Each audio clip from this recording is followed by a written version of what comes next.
Hi, everyone. Welcome to Office Hours. If you are watching on YouTube, you might see a little link below. You can really join the conversation in Zoom. You can register there. If you're new to this and you see a bunch of attendees and you see a bunch of panelists and you're wondering, how do I become a panelist? You just have to get here early. We open at 6. You don't have to be here at 6. So you need to be here by 6:40. Between 6 and 6:40, we're not going to promise anything. We're talking about all kinds of things and just wandering around. But between 6:30 and 6:40, we will release the Discord link. That is where most of us all sit around chit-chatting between these events. And then at 6:40, between 6:40 and 6:45, we'll start the mic checks. The mic checks are where we make sure everyone has good video and good audio and good internet and are ready for the show. Once we start mic checks, we're not going to bring other people in. Now, we do make an exception on the education days where we let teachers come in to become part of or educators become part of the panel in the second hour. The first hour is all Q&A, and really it's driven by you. In this, remember that you are the producers, so we depend on you to ask questions and to vote questions up and down. Your voting really drives the direction of our show, of what we talk about next. So use Mukana to ask questions and also to vote those questions up and down. There's not as many questions or votes as there are people. So chop chop. Let's think about things that you'd like us to cover. If you're going to talk about education, make sure to put edu : in front of it, and we'll save it for the second hour. The second hour is when we talk about something specific. And today and Saturday, we talk about education. Monday, it's kind of a wild card.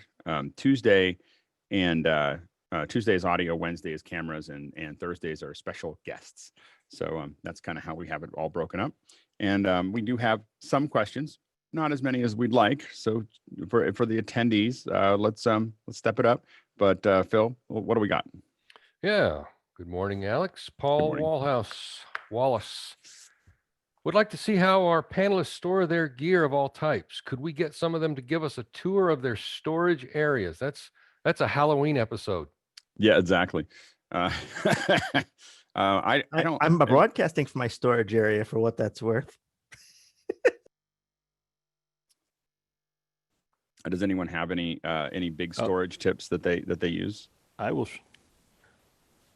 show something. I found that these what do you call them? Coolers. The portable coolers are wonderful for carrying hard drives and all kinds of heavy gear because they're designed to carry a lot of weight. They're quite well made, and they have plastic liners inside, so I use them all the time just to move gear around. That's cool. Anybody else with tips? Go ahead, George. I use a lot of Pelican cases, 1510s, so they're stackable. So it really eliminates you having stuff all over. Right. Bill? Yeah, +1 on Pelican cases. The only thing is you end up storing things that cost about what the case costs. So you're doubling in some cases the amount particularly for groupings of little things.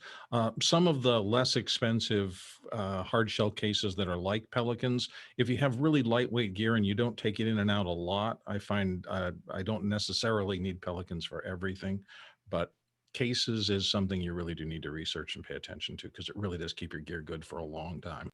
Yeah, go ahead, Jeffrey. On the wall, I have a series of hooks, which cables that I need right here, right now. They're always up there. And then I get these are the Sterilites, and they're see-through. And then I label them. This is a bunch of USB cords in this one, so I can actually see if I'm looking for a specific cord. I can see inside here and say, okay, it's in this case. And then they stack pretty well on top of each other, so you can actually have a wall of Sterilites. All right, go ahead, Paul. I have these coolers that I got at Walmart. You know, they're like food coolers, koozie coolers. You know, where you put ice in them, and I use those. And my wife says, "No more cardboard boxes." She says those have to go. So I'm looking for more of those. She put the kibosh on that. Put a moratorium on cardboard boxes. No more of these cardboard boxes. Right, Victor. Since I'm in the basement for my real sensitive stuff, my mic locker, for example, is a Coleman Marine 120 quart uh, cooler, and it works great for that. And it also works great as a cigar humidor with the right stuff. Go Beju and then Mickey. Yeah, for the bigger stuff, I agree with the coolers and stuff. But for really packing stuff in sets, I really like these Winely envelopes. I can literally pack a decimeter with all the extra stuff and literally just toss this into any bag I'm taking on site. So it's really nice to organize stuff. And these are about $4 each, so they're really nice, and they have really good YKK zippers on them. Mickey and then Jesse. Yeah, for storage, we have a bunch of steel frame racks with plywood as the base of each shelf. And then some of the gear is stored straight on the shelves. Some of them in Pelican 1510s or 1650s. Jesse. Yeah, I have the same sort of steel Beju, shelf system. Beju, you got to open mic. Beju. Go ahead, Jesse. Same steel shelf system, and I have my Pelicans on there, but I also have like a milk crate system where I can just slide stuff out and grab it for shows, for things like batteries and cables, stuff like that. So I don't have to open up something every time I want to build something up for a gig. Yep. Jeff, Francis, and then Hosmuk. One little tip: as you get shipments of things, don't throw those silica gel packets in the garbage. Hang on to them and put them in with various things that you need to pull humidity out of, especially like microphones. And you can bake them to get them to operate again. I was gonna say, yeah, and if you do need them, they sell them. You can buy like a jar of them, and some of them there's bigger versions of that. And as Jeff said, you can bake them and throw them into stuff. They're very useful. Hosmuk and then Victor, or Hosmuk and then Colin, and then we'll probably move on. For my computer bag that I cart around when I'm traveling, I use something called Ziplocs. So I use a lot of elastic bands and Ziplocs, so I can see all the cables and all the adapters as well. Yep. And then Colin. On the silica gel front, check out EvaDry. It's a silica gel packed plastic container with a heater in it with a plug on it. It'll dry the things out for you. Plug it in, it'll dry the things out for you in about an hour. You throw them back in the box with the stuff that you're using. Entirely reusable. I don't know what their actual lifespan is, but they've worked for me very nicely for drying out 3D printing filament, and they'll work just as nicely for keeping audio equipment dehumidified. I'll show just one real quick thing, or a couple quick things real quick, and I'm again going to use screen share, even though I talk about how much I hate it. Sorry about that. Let me pop these up. I feel like this could be a real a deep well of tips and tricks for storage. I think we could go on for a while on this. We could. I'm gonna show a couple of pictures and then we'll move on, because we kind of went through a lot of bits and pieces here. This is there's two levels of storage. These are the big racks that we use or that we've used in the past, and then you'll see a lot of Pelican cases. This was actually when a bunch of kits were actually out. But you do try to have a minimum number of sizes. I think we did 1650s, 1640s, 1510s, and we tried to keep it in most of our stuff into those. Otherwise, they don't stack on carts as well. And then you have these roto racks that you have here. The big thing to see here is this is how we built these to store cables. So there's Brian working on surround audio, I think. But what you have here is we put the biggest cables in the bottom. We call these the cable boats. And so the big cables go on the bottom. Anything under, I think, 5 feet hang from, hang here. And then we coil everything on the other side. And one was IT, so US, everything from USB to Thunderbolt to Ethernet. And then there was audio and then video. And so what was nice about these is you could move them around and get them right to where you were, working, and then just kind of pull stuff off as you're doing a build. The other thing you'll see up here is a bunch of stuff is stacked up here, all these 1U units. And what we did is we built actual slots. So it was a 1U slot with like felt in them. And so you could pull each piece out, so you could have a 2U or 3U, whatever you wanted, so that we could store all the bits and pieces. And I also realized when I was looking for these while you guys were talking, I realized when people ask like how I use my, that Lego top on my laptop, that's what it looks like when it's fully operational. So you have modem and my USB capture and some drives. And anyway, that's why I have that Lego top on my on my laptop. I thought I just Are ran those across it. magnets on there? No, it's Legos. It's a Lego top. What were those? Yeah, but what were those two metal pieces in the middle? Hold on a second. Let me do that again. Those were Legos. It looked like you glued. It looked like you glued Flat top- magnets to Legos. Flat top Legos. No, these are just Legos. These things in here are just Oh, it's okay. all Legos. And then what I do is Okay. I super glue these flat. The reason I have these flat ones on there, and I just make little designs with them while someone's talking. Usually on a conference, I'm just making designs on my thing. But I super glue these to the bottom of these, anything I want to stick to it, and so then I just snap them on when I want to use them. But that's what it looks like. It's not good, in case you're wondering. It's not great for your hinge on your laptop, but it is operational. All right, next question. Victor wants to know, Alex, can you talk about how you made your videos for TikTok externally and then brought them in? Yeah, so I make all the external videos for TikTok in Final Cut, and you can just save them out as a movie, and then you literally TikTok you put them into your photos library, and then TikTok can just see your photos library and put the video in. So if you want a fully finished video, and if you look at the McDubbies one that you saw there with my kids at the end, I think that was the one public one that I've done. I mean, we've done some for other clients and so on and so forth, but the one that I have up there that's public is my kids talking about the wood chipper. Anyway, so my kids have a dark sense of humor. I don't know where they got it. Anyway, so that's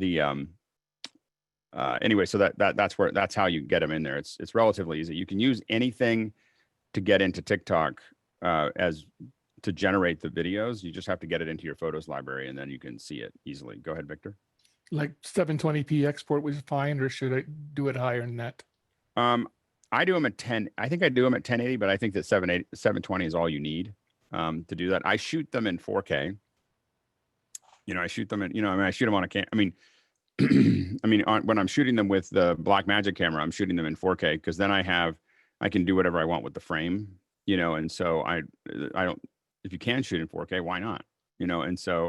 And then you also kind of want to future-proof it because you know that things will get higher res and so on and so forth. So I shoot them in 4K and then edit them in Final Cut and then export them out.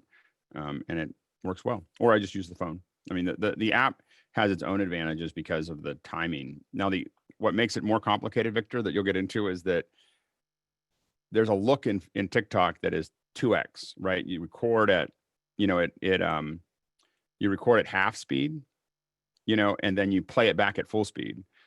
So if you watch the one that I did with my kids, you'll notice they talk a little bit fast, and it allows you to have a little bit more expression than you would have normally. So you can have it play at 1/2 speed or 1/3 speed. Problem is, how do you do that when you're shooting with a Blackmagic camera? So what we do is we actually take a phone. So we start recording the clip. If you look at the one that I did with my kids, we recorded the clip. Here, I'll show it to you. I keep on saying that, and then I'm not showing you anything. Hold on. Let's see if we can find it really quickly. Show and tell. Yeah, exactly. While you're doing that, my question. There's only one video up there. I think we just did it as for fun, and then we go ahead. That shooting at half speed wouldn't work real well for music, though, right? For me playing. It would be hard to do that. But I mean, if you're just doing music, I think it'd be you're fine. I think that for some reason it's not up there. I don't know why. Anyway, so it might have gotten a takedown because it was using a clip or something. So the main thing is that what you do is you take your phone and you play it back from the TikTok app. It'll put out the audio and you can do the lip sync to it or whatever you want to.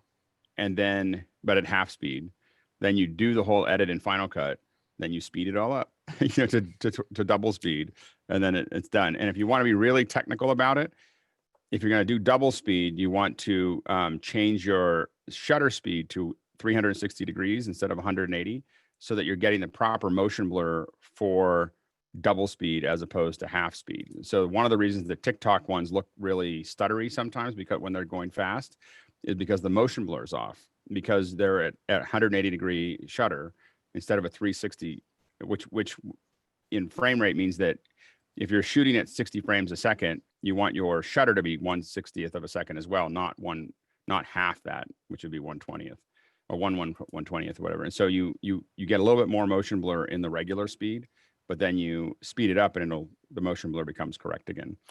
Because if you've seen Sasquatch, I think I want to take him on and become like T-Rex or something. You should. Play my Oh, you should. You should. T-Rex. T-Rex. Yeah. No, you got a T-Sax.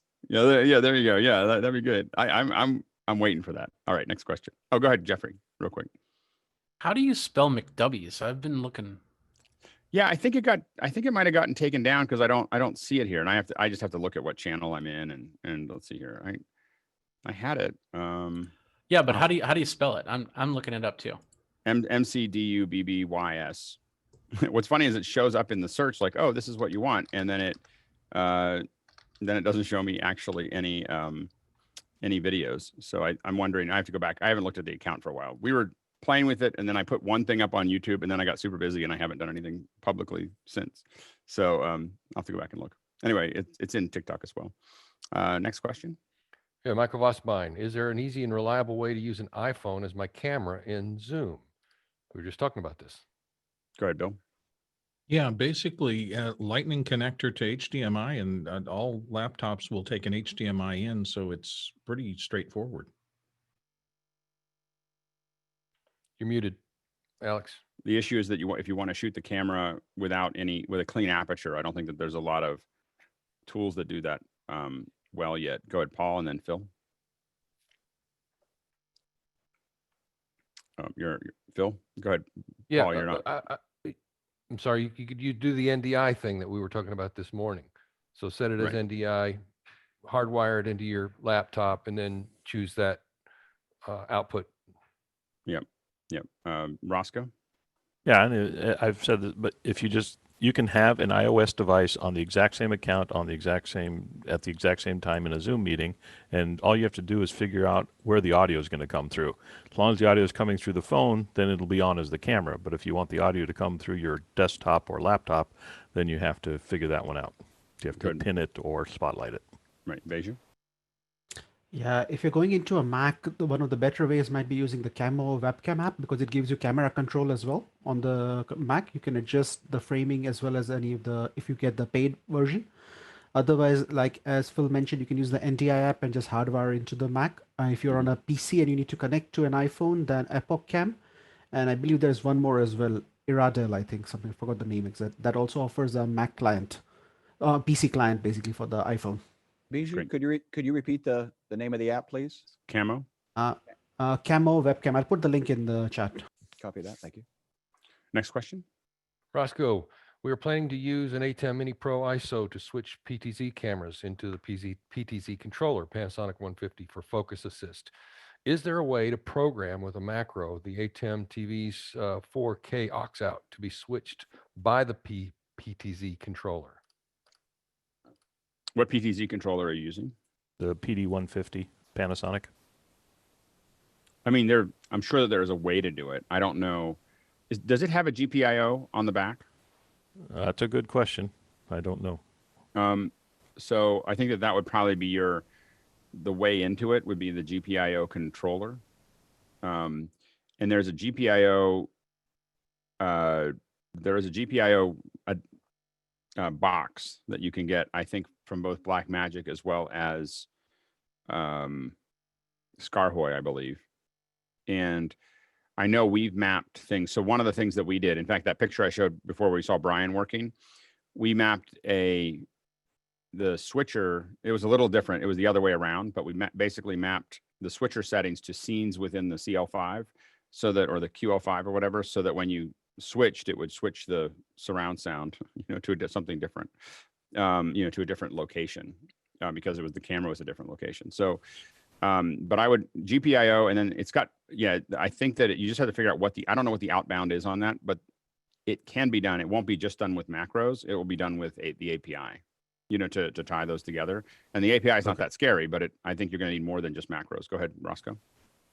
Yeah, I guess that was my question. So you're pretty sure that we can switch the aux output through the API or something like that. It's just a question of you absolutely can't do it. Everything about that switcher is achievable with the API. That's why all those iPad apps and everything else that basically run the whole switcher and make all those adjustments are all just using that open API. So you can absolutely, you just have to figure out how you're turning the outputs from the PTZ into the, into bits, what protocol it's using. And then it's tying those bits to the API request. Okay, very good. This will save us. We're trying to keep the 4K all the way to the TVS 4K switcher. Otherwise, we'd have to downgrade to 3G SDI coming off the PTZs. So, right, Jeffrey, and Thank then you. Jeff. Yep, absolutely, Jeffrey and then Jeff.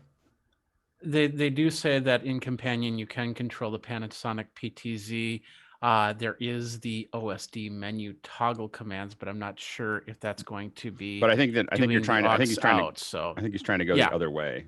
But you can give it a try. It's free, so why not check it out? But I think he's trying to go. You're trying to go from the PTZ to the switcher, right, Roscoe? Not from the switcher to the PTZ. Well, no, we're going to have 4 PTZ cameras coming to the switcher. We're trying to loop out through the switcher to the focus assist on the PTZ, so that whatever the PTZ controller person is seeing is representative of what they're trying to focus, obviously. Yep. No, and that's, you're trying to loop out preview out of that aux. Correct. Yeah. But yeah, you could absolutely tie that together where preview is going. You definitely can do that in the API. Jeff, and then Stephen. Roscoe, I get all that. What's the purpose of the Mini Pro ISO in this setup? Well, okay, so if we can't switch through the OGS and have the OGS determine which camera is being sent out to the PTZ controller, then we're going to use the Mini Pro ISO.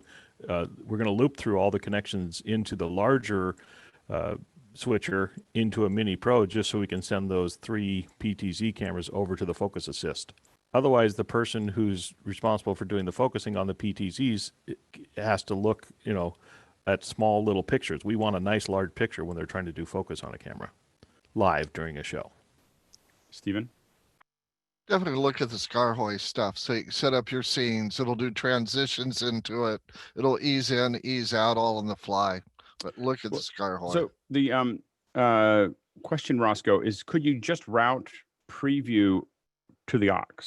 Does he need to see other cameras? That's a good question. We were trying to give him or her a choice over which camera they get to see. When we can either do that through a macro, driving the output, the aux output or the preview output, or we can do it with another little Mini Pro switcher sitting there, which we're going to have anyways because we are going to use the Mini Pro ISO to record all 4 PTZ cameras during production. Right. One thing that may be interesting as well is,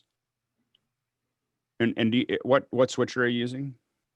Production 4K ATEM, the big one. It's 1M. Is it 1ME? Yeah, the 2,995 switcher. So, because it seems like he can do it from the PTZ controller, but you may find it easier to use the Scarhoy. That they have small little controllers, that just let people switch. Now, I will admit, for us, when we're handing it to shading and PTZs, we actually, the way we do it is we run all the cameras into a router, and then we route out to a small switcher that they have access to, that they can just kind of push whatever they want. That's exactly what we're doing, except we're just looping it through rather than routing it through.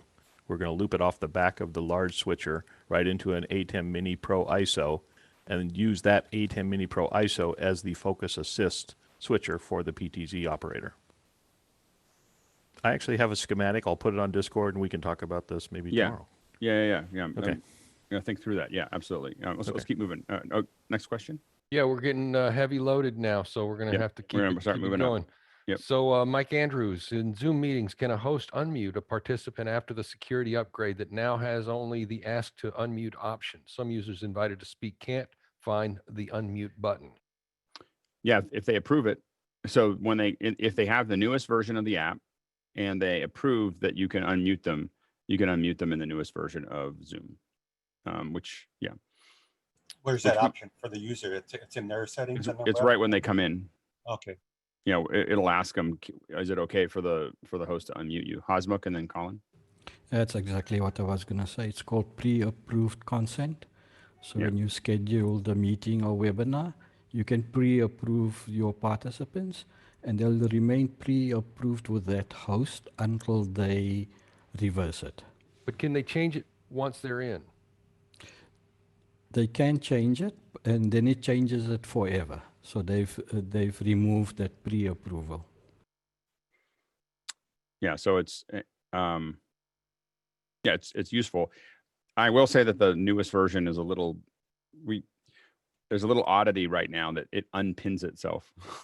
So we've rolled back from it because it's unpinning. It's unpinning without us telling it to unpin, which worries us a lot. Just to know, especially if you're trying to use it in broadcast. Colin? I was working on this with Chris Fenwick last night. I invoke his name because you may not trust my judgment, but trust me, it's not easy to find. We haven't been able to intentionally enable this feature anywhere. So I have to look at it.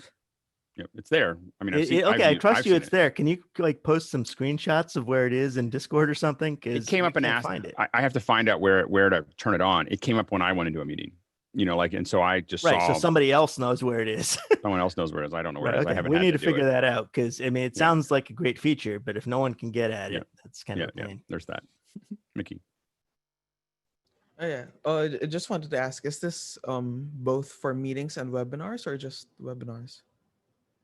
The pre-approval That's also approval not is for clear. both. It's for both. I think it's, Oh, yeah, it I is? think it's both. Okay. Yeah. I mean, Windows it's and interesting Mac. that you have the unmute all, but you can't do a specific unmute a specific user, which makes no sense. No, Well, that's what we're I think talking it about, the can. unmuting of specific users with their Yeah. permission. In That's what I'm advance. saying. But I mean, you can't say I want to unmute this guy, but I can unmute everybody. You know, it's like I don't think it does on unmute all. I think it. I didn't see it being used. So we'll there, keep there, on playing I with mean, that option is there in meetings, but not point to a user. All you can say is ask to unmute unless we find this permission. But I think that button. this is this new one. I think you can ask to unmute it. Yeah. So the upshot is we don't quite know where it is or how to enable But we've it. seen it. Yeah, Yes. exactly. It Yeah, does next- exist somewhere. It's out there in ether. Yeah. Next question. Yeah, Roscoe again wants to know, does the Teranex 1 per channel on the ATEM TV Studio 4K affect the channel out, or is it just the hardwired loop through? Can't find an answer in the manual. Yeah, this is directly related to the previous thing, so we can push it off till tomorrow if that's okay. Well, all I'll say real quickly is that what happens is you set your switcher, any of the switchers that have those Teranexes, you set the switcher to its base state, what resolution it's working at. Correct. It converts everything that hits it to that state, and anything that comes out of it is going to come out in that state. It's going to come out of a program or a preview, but there's a loop through on each channel. Does that channel get affected by that Teranex? That loop through, is that actually a hardwired loop through, or does it go to the Teranex and then come back out that lower SDI connection? I'm not familiar with it. How many loop throughs do you have in the Just in one. the Just one. It allows you to continue that camera going to a monitor or some other thing, and you run it to the back of the switcher, and then you need to loop it through and run it to another. But you have a loop through for every input? Yeah. On the production switcher? On the TVS production 4K, yes. Huh. I haven't seen that. I have to. I don't know if I've had that switcher for a while, but it's generally just a bunch of inputs and some aux outs. I didn't know know it's a that brand new one, but it does have a loop through. I just want to know if that loop got through it. was a Teranex affected loop through, or if it's a hardwired. I got it. You have one that I don't that I haven't used. It probably, I would be surprised if it did anything to it. I bet you I it just agree. passes it Okay. right through No, it. Yeah, I was Jeff and then hoping. I was hoping. Jeff and then Beju. Yeah, that would be my guess. I have one in the box. I can check it out later today and let you know. Generally, Jeff. when things say loop through, it's often even a passive loop through. Like it's designed so that if all else fails, it's just a wire going from one to the other. So it's usually set up that way. Go ahead, Beju. Usually. Alex, I believe it's designed for sending the camera control program feedback as well as camera control signals to the camera. So Right. you can basically shade the cameras and stuff. It's basically doing what you get with the control boxes directly Right. built into the mixer. So it's got, I think it's a loop through for every SDI input you have on it. I think the 4K is all SDI. The HD version has 4 SDI, so it has 4 loop throughs on Correct. that. It's So it all just 8 does that. SDI, but it doesn't do anything. It doesn't do any Teranexing on that signal. Right. I think it just adds the control data to channel 15 and 16 back to the Correct. camera. That makes sense. Okay. Thank you. Yep. Next question. James Babbitt, does office hours have different levels of video quality for live Zoom feed and YouTube and Mukana?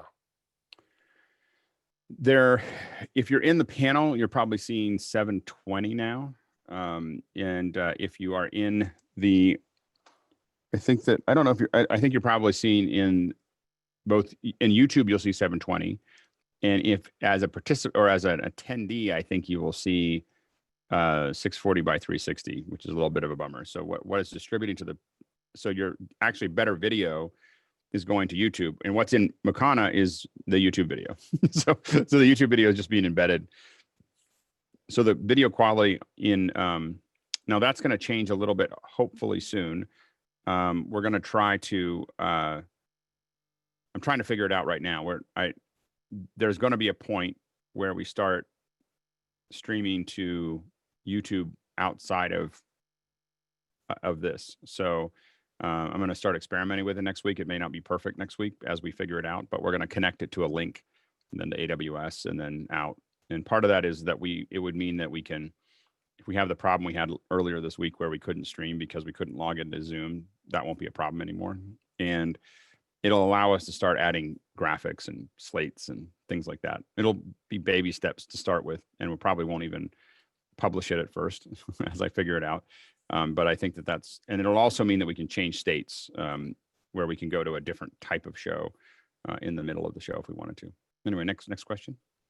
Paul, again, do you have an inventory control system for all your gear, and have you entered all your equipment into it? What do you use, and does it work? Go ahead, Paul. You want to expound on that? Yeah, I use Google Sheets, but back in the early days of the internet, there was an outfit called the Whole Earth Catalog, and I wrote reviews for them. And one time I went down to Sausalito, and somebody's Cliff Figallo said, "Hey, try this," and he gave me this software program for the Apple II. It was called AppleWorks, and later it became MacWorks. I've never seen a database as elegant and as well designed as that. And I swear, for 10 years, that gave me a competitive advantage in selling computers, having a great database. I'm still looking for one. Yeah. Go ahead, Bill. And then George. Yeah, I'm going to describe my biggest single failure in equipment purchasing in my entire life, and it has to do with this subject.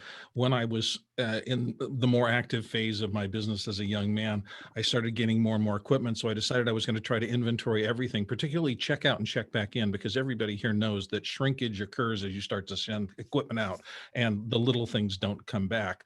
So I printed up all sorts of barcode labels, and I got my cool new barcode reader and I put it in. It was the single biggest failure in my entire career. It was so complicated that I never used it to check in and out equipment as I had imagined. So I do think that you've got to balance utility and power with simplicity and the size of your staff. If you don't have dedicated people to watch this, it becomes a real time sink to try to manage it at a micro level. Yeah, and I think the time we knew where everything was really when we left the country, because we had to build carnets. And so the carnets had all the serial numbers and everything else that needed to go out. And so we were very good at it then. And we're pretty good at it. I mean, usually what we had is a pack list in every case, that just said, this is what's going out with this. Did we have an entire inventory? We had a pretty good idea of what it was. I'm actually surprised at how little we lost in that area. We just had good crew that just generally was pretty conscientious, and we definitely had things disappear, and people in finance would be like, "What happened to that? And how can that happen?" I'm like, "Do you have any idea like how much gear is going in and out of this place?" And we got 8 kits going to, all over the world. And there's going to be, for us, there was acceptable loss. And we definitely talked about tracking all the time. And we experimented with a FileMaker one with QR codes and just never found one that, to get to your point, was easy to use, and let us keep moving at the speed we needed to. Mickey, and then Colin, and then we'll move on.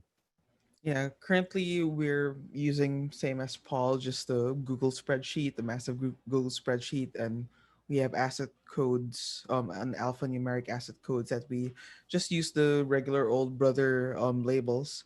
But I'm currently working on a new company that's starting up for that CCTV thing, and we're looking at Asset Tiger to build our asset database, and you could also order all sorts of stickers from them, and from like weatherproof ones, heat-proof ones, all sorts of like variety. And they have apps that you could use, because it's a cloud-based database. So, and they have apps that you could use, that you can use an app to scan the codes. Yeah, and I think that's really important, is to be able to do that. George, you were posting Asset Tiger as well. Yes, I've been using Asset Tiger for about 5 years now. I mean, the thing is you could get 250 assets for free, and obviously you have to buy more. But if you want to get a 250, you'll just put your most expensive gear in it first, and then go from there. But you pay a little bit of fee, but it works out. As soon as you get any major gear, you just label it and put a barcode in it and upload it. It just makes life easy. Yeah, it's pretty easy, pretty great. fluid. And yeah, I think it's like 200 US a year, which isn't, it's very reasonable. Yep. Colin? They're touching on it. I mean, Asset Tiger is a more specific example. I was just going to say that there are a lot of software as service solutions in this space now. And of course, it's vastly easier to keep track of these things because everyone's got a phone that can read barcodes these days. So it's just been hard to find one that was fast enough and easy enough that knew what it was doing. You know, again, when you have a crew, it just, if there's any hump in that, it's just really hard to get them to do it. And so that's you want it to be a one-click operation. Take the barcode, push a button, check in, check out, done. Yeah, and this is definitely one of those things where the UI is everything. You know, it's just, it has to be super slick. Next question. Dorian Robinson asks, in EF mount lenses are EF mount lenses used on the Blackmagic 6K camera a good investment for SLR camera and video kits? Canon seems to be going towards RF mounts. I mean, Canon released an RF camera. I don't know if they're going towards RF mounts. There's a pretty embedded audience for the EF. I don't think EF is. I think it's a good investment. I don't think EF is going anywhere anytime soon. I mean, not in the next 10 years. You'll pay that lens off if you do any kind of work. You're going to pay that lens off a couple times before it becomes. But EF lenses have been around for, a while. Bill. I wondered if the new RF system was going to depress the prices of the EF lenses in the resale stream. Hasn't at all. They're holding their value incredibly well. In fact, really good lenses are going up in prices as more people want to do these systems. Yeah, but I have a lot of EF lenses, and so I don't I keep buying them. Somehow I keep on finding either I don't have enough of the same one, or for multiple cameras, or I don't have one that I need. So I think they're a good investment. I think the new series is still new, and in photographic terms, it takes a while. Next question. Philip Oler asks, anyone played with New Blue's streaming software? Let's get a link there. Anyone use New Blue Effects? Jeffrey, did you use? Is Jeffrey here still? Or yeah, Jeffrey. Well, New Blue packages some of their software with the TriCaster, but not their streaming software. It's their titler. Oh, the streaming software. Sorry, the titler is what I'm familiar with. This New software, Blue. I think this is the software that is a yearly fee. Yeah, I haven't used it yet. I have a request in to the guys at New Blue Effects to try it out, but I haven't heard back from them yet. Okay. Next question. We haven't used it yet, so we don't know. Next question. Kyle Hammond, I noticed yesterday that my video upload resolution for office hours was very low. I was on 2 different meetings before and after where the resolution was better. Is there some way to test or normalize my upload resolution? If you were in meetings as opposed to webinar, it might be better. It depends on the size of the meeting, and my account is pretty well paid for, so you should get a good connection there, but I'm not sure. Go ahead, Mickey. Yeah, Zoom will only upload the resolution that is needed. So if you aren't appearing full screen on anyone else's monitor, then it won't send a high resolution image. And if someone is viewing you in speaker view and you start speaking and it cuts to you, then it will send out up to full 720p in our case. Yeah. If Mickey didn't cut to you when you're asking a question or something like that, you would have a very small window, and it would stay that way until you needed more. Next question. TJ Asher asks, when I watch the YouTube replay on days I can't be around live, I notice the audio is noticeably ahead of the video a lot. What would cause that? Oh, the internet. It's amazing that I can jump into a meeting and click a button and go stream to YouTube. But yeah, we're gonna start tightening a lot of that up as we move to streaming it. I think we have more control over slipping the audio. But right now we don't have that control because Zoom does all of that on its own. Go ahead, Jeffrey, and then Jeff. You know, I watch the YouTube video almost every day, and the only time that I see that is when something like Victor shows up and his audio and video is out of sync. As for on a whole, I would highly suggest checking the whole thing, because as a whole, I don't think I think that it doesn't happen. If it did, let me know which video, and I'd like to see that, but I haven't seen that. Yeah, it's definitely. You'll see it vary a lot too, Jeff. Not specific to Zoom going to YouTube, but you've mentioned that on YouTube you've seen differences in timing during the live stream versus the replay. Can you remind us of that? Yeah, and I have a very sad thing to tell you, Jeff. You're out of sync. No, Yeah, that's good. This is a Significantly. test today. You weren't here when we were discussing it, so we'll get back to that question. But Okay. Victor So what has what? That's really cool. All right. Okay. So we that whatever test is validated. Whatever you were testing, yes, you're out of sync. What we've noticed is that the stream, the live stream on YouTube, the sync is about 60 milliseconds. Well, 30 to 60 milliseconds. The audio is 30 to 60 milliseconds ahead of the video compared to the actual VOD. So it's like about 2 frames that we notice that. And so the issue is that if you try to sync the live stream perfectly, your video will be a little ahead in the actual VOD that ends up on YouTube. And we don't know why. And I haven't tested that for a year or two. So it may have been corrected, but it's been that way for years, that we always knew that we kind of had to split the difference. So usually what we do is we'd make sure that our audio was only 1 frame behind in the live stream, which most people don't notice. And then it's 1 frame ahead, or the video is 1 frame ahead in the VOD, which definitely nobody notices. And so you just kind of split the difference between the two if you want it to be on, because there was no other way to solve that problem. The VOD and the live are different. And I'm sure it has to do with the ingest and the way it's encoded. Jeff and then Colin. Once we're done with this question, am I back in sync? We'll come back to that. You are, and then we'll go to Colin, and then we'll come back and find out why I that was happened. just curious, Alex, had you noticed the difference when you used the low latency YouTube stream versus the other 2 higher latency options? All the See a tests that- greater or lesser differential from live to. Yeah, we should get. I've been going back and forth with the folks at Hitomi, and what we should do is probably get them to get involved with a project with us to test all of this. That would be the easiest way to do that, is get them to lend us some boxes and some stuff, and we can play with that. And I'll talk to them about that. They I don't know how I got into a back and forth with them, but anyway, so I think that they have the box to measure it. The reason that we saw all this and we figured it all out is because we had the earlier iteration of that, which is called a validate. And we were running the validate. Once you get it, it was like a toy that we just applied to absolutely everything to measure, sync. And so that's when we started noticing that all kinds of things were off by a little. Go ahead, Victor. Since we're doing the A and B with Jeff, am I still in sync, connected to the computer directly? You are. So Jeff, what was the change? So now I'm back with my ATEM Mini Pro connected directly USB into the MacBook Pro. And that has always been my setup, except this morning I changed and plugged into my CalDigit Thunderbolt dock. It's the Thunderbolt dock. It's the that dock. threw me out of sync.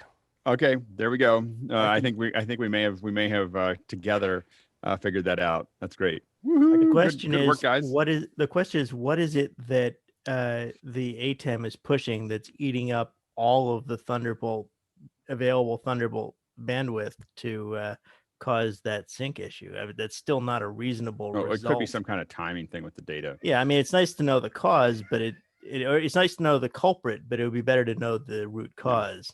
Well, that'll be another Interesting. discussion because we still have a bunch of questions left. Hosmuk and Sky, real quick.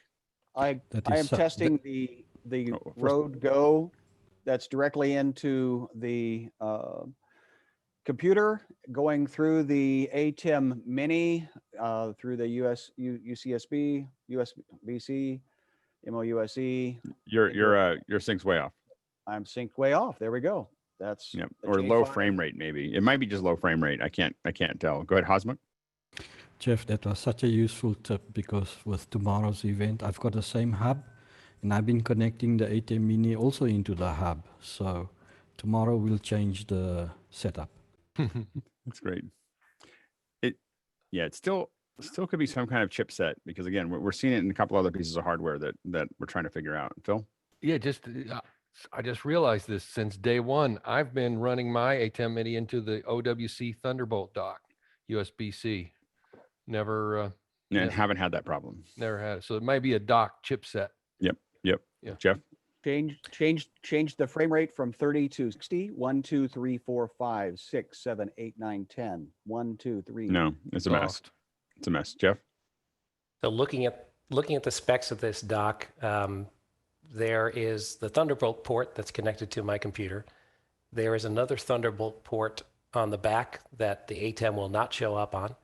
There is a USB-C 3.1 Gen 1 port on the front that gives the problem. There is a USB-C 3.1 Gen 2 port on the back that I've not tested yet. So That's a very strange arrangement. Ooh, of, this is cool. And the of one on the ports. front was the one I was using too. Both so. Gen Right. 1 and Gen 2. That's crazy. Yeah. I will So anyway, post yeah. a link to this doc. Yeah. No, Oh, yeah, absolutely. please. I don't Yeah, think we're gonna- absolutely. It's interesting. Next question. We need to send ATEM a bill for our troubleshooting, doing their work for them. Oh, OWC. Oh, Mm. I think it's Black Yep. Magic. I Right. don't know. Next All right. question. James Babbitt, when reading the specifications for the MixPre 6, which specifications and which values are the most important in measuring the quality of the preamps? I'd say the noise floor. Go ahead, Mickey. Yeah, probably noise floor and THD, total harmonic distortion. But at the end of the day, like all these specs could be fudged up in how it's measured. So I would say word of mouth would be best. when you're reading the specs, read the word of mouth. I mean, as far as what I've in a field recorder, at least, probably anywhere, I've not seen a cleaner preamp. I mean, I don't know if anyone else feels that way. I mean, it's a really, really clean preamp as far as noise floor goes and clarity. It doesn't add anything to it. Some preamps add things to them and subtract things from what's going through. It's just clean. Go ahead, Mickey. Yeah, well, on field recorders, I mean, Sonosax and Aton are, they have good products, but I mean, you pay Aton prices, you pay, Kantar Right. X3 prices. Right. Yeah. Next question. John Brahman, I'm currently setting up my gear and have a Brio, 3 iPhones, a Pile mic, ATEM Mini, a Surface Pro 3, and a recent DE2 desktop. I'm thinking of buying a Mix 3 Pre for my audio. Will this help me have clear audio for recording or streaming? Go ahead, Hosmuk. Having become a virtual meeting snob, and I bought a lot of things, my best ROI has been the MixPre. Of all things, that's been the best investment. It just gives you a lot of tools, to work with. I think that it does a pretty good job of giving you a great start. We're building a bunch of kits right now, and like 20 of them, and we're putting MixPres with Noise Assist into all of them, just because I just know that it'll fix a lot of things for me. Go ahead, Jeff. MixPre, great option. I predict that soon after receiving it, John will be upgrading his microphone to a DPA as well. Yeah, that's what comes next. First you get the MixPre, and then now you can tell the difference between all the mics, and the next thing you know, you have better mics. So go ahead, Colin. I was essentially going to say that if you're going to stick with a Pile mic, your MixPre is not going to add a whole lot of value. Although I was talking. Didn't disagree. we have somebody here that was doing that? They were doing the Pile Right. mic. Well, that was my question. I Hey, mean, we know that the Phil. Pile mic can go directly into the ATEM. We also know that it can go directly into the MixPre. Someone was doing that yesterday. What Phil- was Phil the- was. Phil, Yeah, and I'm using the Noise Assist, which really cleans up the Pile. Whereas I got air conditioner and Oh, everything going okay. here. Yeah. Still, Yeah, I mean, if you're spending the money for a MixPre, get a better microphone. It sounds good. Phil I sounds feel super happy clean. with your suggestion, Colin. The proper Oh, no, come on. response is- If anybody here, No, the proper response is thank you for sharing. Anyway, Thank you. Some Hosmuk. Hosmuk. I think the Samsung mic may be a halfway stop to the DPA, so maybe that's the way to go Maybe as well. maybe a quarter stop. I feel like, and I got the Samsung, and a lot of us were like excited about the Samsung, but I think that I feel like the delta between the Samsung and the Pile isn't enough to justify the jump in cost. And I feel like I need to go out and buy all of them, and then we'll test them all. But I feel like the Pile is so close at $15 that the $100 for the Samsung, I'm kind of like, do I get that much more out of it? And then once you go to and then the DPA to me makes a difference, but like, there's not a lot in between that I've played with that I felt like it was worth the jump. Anyway, next question. We're running out of time with more questions. Yep. Jonas Dotel, is there an alternative to GStreamer, trying to build a small switcher that can switch two RTMP streams and show an image when they fail? Does anyone use GStreamer? I think we maybe. Are they talking about the software GStreamer? I believe so, yeah. There's a command line tool of that name. I've not used it extensively. I mean, you can chain things together with FFmpeg to do a fallback image or something. Mm-hmm. And I think that may be the level that we're talking about if you're using GStreamer for this kind of thing. I don't have a specific answer, but that's the approach I would take. I don't know if GStreamer does NDI, but yep. But FFmpeg does, so you should be able to push things in and out with a combination of NDI and local sockets. Yep. Next question. Hey, Mitchells, Alex and Victor, can you reprise the conversation about decisions regarding the dark view being chosen by directors and broadcasters for like Game of Thrones? Seems like a great bit of information to share. We were just talking about at the beginning of before the show, there was a discussion about why Game of Thrones was so dark. And I had the opportunity to talk to some folks that worked on the film, worked on the piece, and they really, the commitment there was that they wanted to show the chaos of darkness. It wasn't to save money or to try to obscure things, but they had all the budget that they would want. But it was really about the wanting to show how chaotic it was. Unfortunately, it fell apart because the manifests for HLS were manipulated by Comcast and AT&T and everyone else to save bandwidth in the network. And so what we ended up with is, and compression tends to hammer dark areas much harder than everything else. And so the result was all we saw was like 4 pixels, for half the battle. Because of that, you should be able to see much in the VOD now. You should see much better clarity than you saw during the stream or during that first week when we were all watching it and complaining about it. But yeah, it was really designed. You have to remember that a lot of times these things are posted in a theater, a big giant screen. The color correct, there's a giant screen that they're watching it on to do the color correction. It doesn't look anything like your living room. So and it definitely doesn't go through Comcast to get there. So that, I think that was the challenge. But we were just talking about why they went so dark. And I think that a lot of us want just everything to look good, but definitely people like things to be moody when they can. And it's not something I think that's that new. I mean, The Matrix was pretty dark all the way through. If you really think through that movie. Next question. Peter Pergathoffer, did companies ever find office hours and try to sneakily sell their stuff here? How did you or would you deal with behavior like this? That's a familiar question. I don't think it very well. It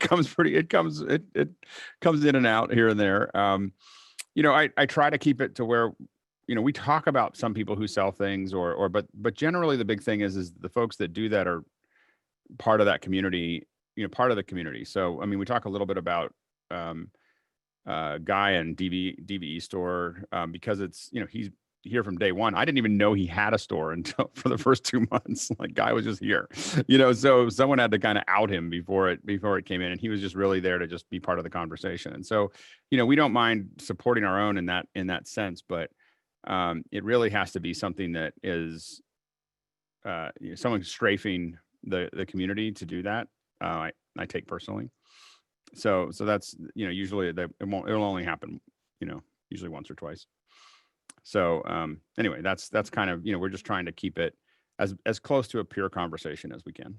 And it's not perfect, but we keep working on it. Next question.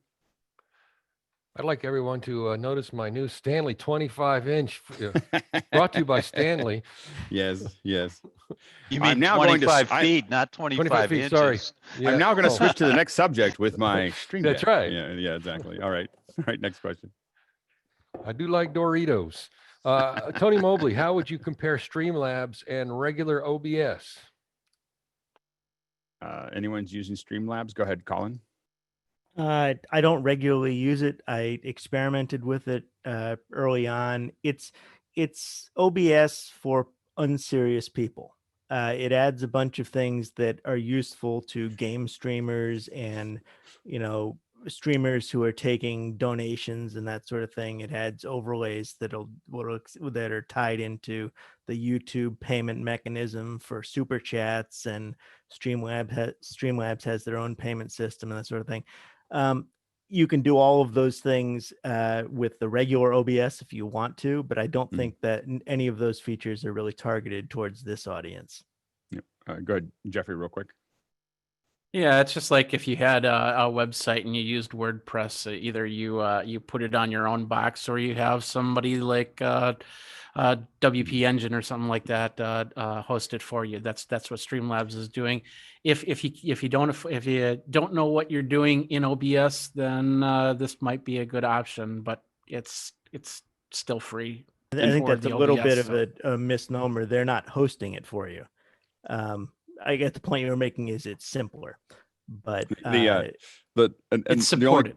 The only cultural thing I'll yeah. say there is that be careful if you're ever in Rwanda, just don't say something's for people who are not serious, because in Rwanda, saying someone's not serious. Is Oh no, about I chose my the words very deepest- carefully. Okay, that's a very deep, I that's a suggest very you deep not cut. bother with the Streamlabs overlay to OBS. Okay, If you there want to we use go. OBS, be serious and learn OBS. Okay, there you go. All right, Because next, it will serve you well in life. yep, next question. Paul wants to know if you have any comments on Joe Rogan's chain, and it's quite extensive. I put it right there in the chat. That looks good. I mean, I don't know if I'd use the Behringer analog. Yeah, board that or the Apollo was- Firewire. That's a little old, but I think that I mean the other stuff looks fine. Go ahead, Mickey. Yeah, just curious because this chain is, it'll get the job done. I mean, nothing like out of this world, but it'll get the job done.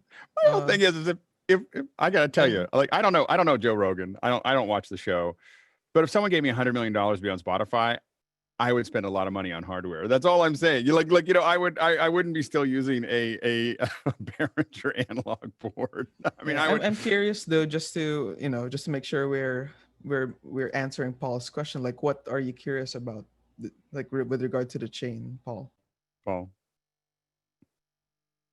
Just wanted you to point out any weaknesses in his chain or current? strengths. Is that current? It or is doesn't look like it's current with Okay. $100 million. I'm I not bet you he has sure something better now. that's current with Yeah, that kind of budget. yeah, I know I he's think- building a studio in Austin that looks Okay. like a circular cave.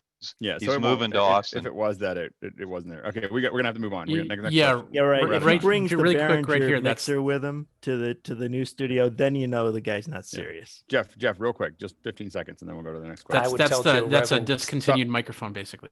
Go, Jeff. I would tell Joe Rogan to add a Triton Fed head or a cloud lifter to his SM7B. There we go. Very good. It's perfect. Next question. Kyle Hammond, I'm working on an upcoming interview event, and producer is leaning towards StreamYard mostly for style. Anyone worked with it? Other than being on it a couple times, I haven't really done any production on it. I've played with it, and I know a lot of people who are interested in it, but I haven't and use it. I know some guys that a couple different big companies that use it for kind of general stuff. I think if you didn't have the hardware that we have, it probably is the best one to do interviews with, Colin. I've used it a bunch of times for very casual podcasts, but and it's a nice call. It has a nice built-in call-in system. It unifies chat between YouTube and Facebook and what have you, and has some nice overlays for displaying chat questions so you can address them in an orderly fashion. But it's for casual stuff. I wouldn't consider it for a corporate production. Yep. And of course, it's all WebRTC, so you have that bottleneck in your system. Yep. One more quick question, and then we'll move on. Yeah, to Abe EDU. wants to know, is there a job board for this show? My company is looking to hire someone who has experience in streaming online. There is. There's what is it called in Discord? It's help. Oh, I just put something in there. No, there's help wanted, and there's another one called something. And what is it Yeah. called? We'll It's put- open Open positions. positions. Open Open positions. positions. there you Yeah, go. if you go to open positions, that's where you go for that. All right, so we are going to shift gears and bring in our educators. So if you are if you want to be part of the education panel, go ahead and raise your hand. Okay, we got to. I'm going to be taking off. So one last sync because it's been 2 hours now, and hopefully I'm still there. Still as close as you were. Yep, it looks like it's stuck. So it looks like it might be the cat. We finally found it. It might be the Cal digit. Interesting. Thank you for putting up with me for all these days. At No, least it's- I'm not completely It nuts. makes us all smarter. It makes us all Now I have- smarter. Yeah, it's now great. I have to find the other issue and fix that. Have yeah, a great very rest of the good. show. All right, I'll be thank- listening. Thanks, Victor. Yeah, go ahead, Mickey. Oh no, I was just saying bye to Victor. Bye, Victor. And let's go ahead and do quick mic checks, Mickey. Sure. Do you want to go to Michael? Hey, Michael, want to do a Hey, quick how's it check? going? And I can't see the monitor, but it looks like I am just a tiny bit low. All right. Good morning. And this week I've added sound devices assist to my audio chain. Nice. All right, How's that's a good that? check. Thank you. Hey, Emily. Good morning, Then everyone. Greg afterward. Good morning, everyone. I've moved my office, so everything's been unplugged and replugged in again. So I'm hoping that I sound pretty good or Coming in a bit hot. bit hot. Okay. Is that better? Is that gonna put me in the right spot, or am I a little still lower? little lower? Yeah. Sorry, everything's out of reach now. No worries. No worries. All right, so a little more. I don't think I heard the change there. Yeah, I didn't feel a change there. Let me see. And while we're doing the Okay. mic checks, while we're doing the Doing- mic checks, if you're here for education, definitely put more questions in. So, so while we're doing mic checks, is a good time for you to think about your education-based questions. A lot of times we get them in the last half hour instead of the first half hour. It's better to put them in the first half hour. Let us know how deep the water is. Go ahead, Emily. Keep going. Okay, so I reached over and adjusted, and it looks like it's still there, but Yeah, I guess looks that- like it's still the same. Yeah. Huh, If you weird. can still. Well, if you center yourself, you weren't quite centered. You may just fix it by proximity. Position. Yeah. Okay, so Center is this yourself in the frame. Just center yourself in the frame just a little bit more. There you go. my microphone's over here though? All right, so Yeah, how does that looks that good. sound? That Yeah. fixed Okay, it. good. Thank you. Thank you. All right. Thank you. Greg and then Bruce Francis after. Okay. Oh, why do I hear that? 1 second. That's creepy. Okay, I'm back on the Sennheiser MD420. Straight into the Duet Apogee Duet rather than into the computer. I have been in strategy meetings with the university all day long, and I Coming gotta in tell a you. bit hot there, Greg. Okay, come down a couple, 2 clicks. How's this? Been in strategy Go meetings lower, all day. Another like 2-3 Sure. clicks, and also we're hearing a bleed from your speaker. You are. You are. Well, I will tell you that I did try. How's that?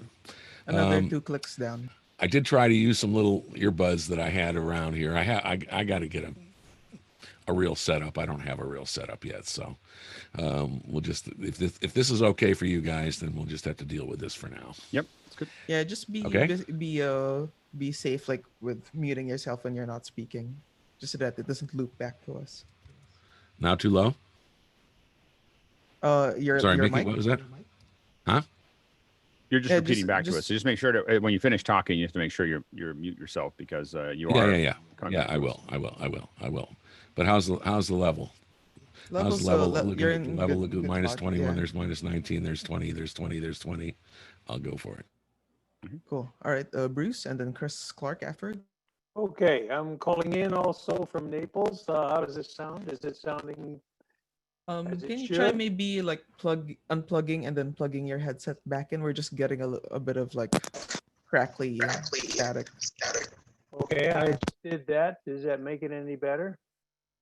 There's a sound. I'm checking at There's this still a point. bit of it. But yeah, it's not horrible. Do you have pretty control of your yeah, level? You're breaking up. It's not definitely not as good as it was before. I wonder what is it I'm doing differently. I was moving my system around a little bit.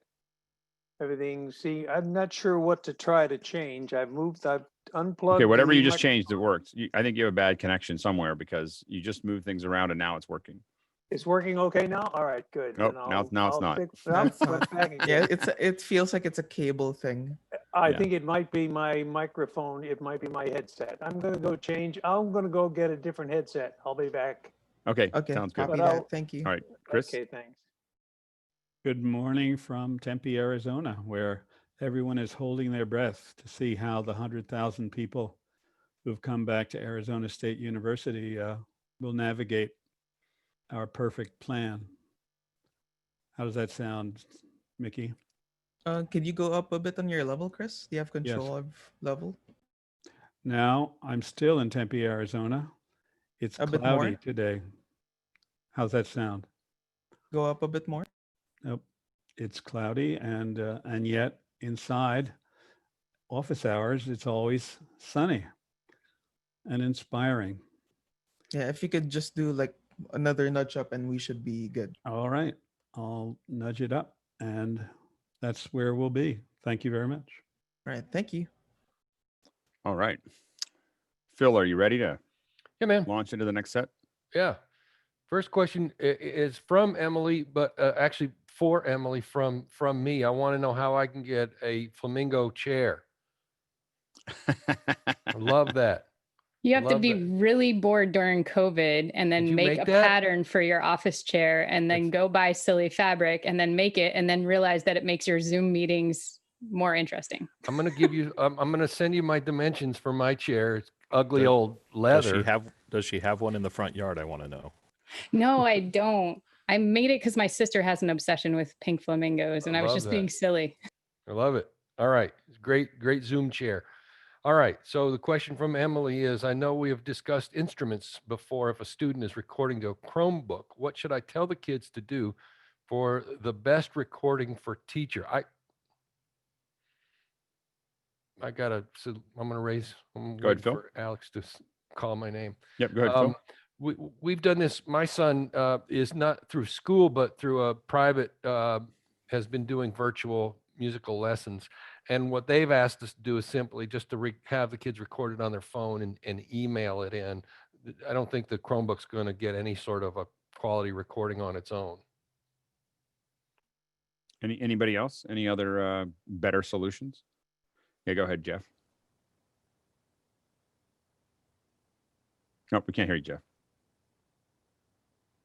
Sorry, a little bit of distance is a good thing to get back away from the microphone on any laptop. Does yeah, it, go oh, ahead. sorry. I was just going to ask, does it make a difference if like the kids like level the Chromebook to a certain, like, so if they're on a horned instrument, they have the horn, you know, for like away, but pointed at the microphone instead of like pointed at the wall? Like, is it going to make that much of a difference for the music teacher?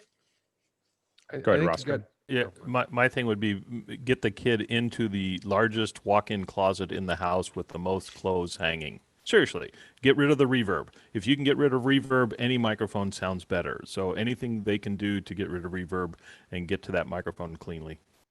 Mickey? Yeah, just to, I mean, to comment on what Roscoe was saying. Like some instruments sound horrible without any room.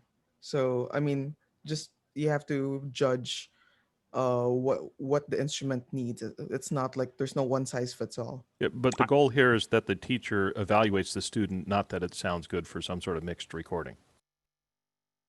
Right. Yeah. And I would add that, you know, if it's a trumpet or some sort of a forced, like that sort of a thing, farther away from the laptop's going to make a better recording than close to the laptop. So if it's putting out a lot of decibels, like even a drum or a trumpet, get them across the room, and it'll sound better than right up on it. Go ahead, Jeff. Yeah, same thing as Phil. Not only get brass instruments far away, but don't point brass instruments directly at the laptop speaker. And the other thing people often forget, do a recording, listen back to it, try it in a different spot in the room, listen back to it. So try 3 or 4 options before you make your recording that you're going to send to your teacher. So you need to experiment and listen to how your laptop and your instrument in your room works. Try it in a different room in the house.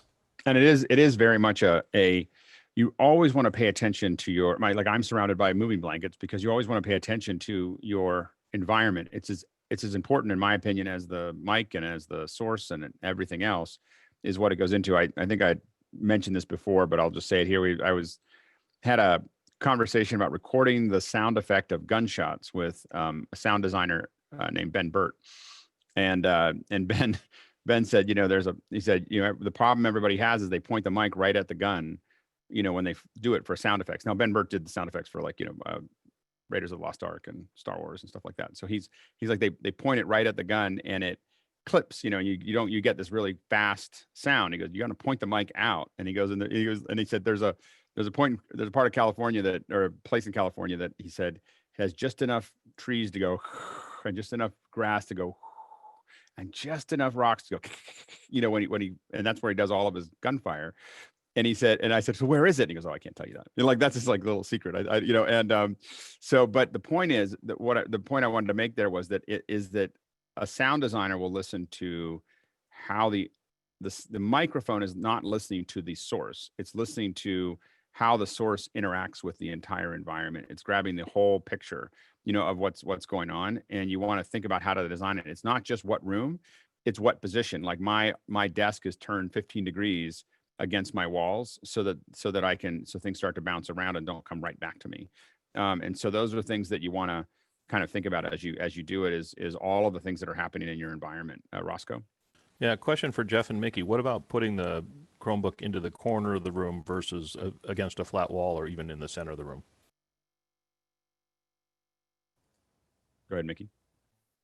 I'm sure Jeff could give a more reliable answer than me because I don't do much work in music. But generally, you want to try to avoid corners because you get that standing wave that just goes back and forth between the corners, and it's very unflattering. I mean, it's unflattering on voice, but especially I would imagine for musical instruments.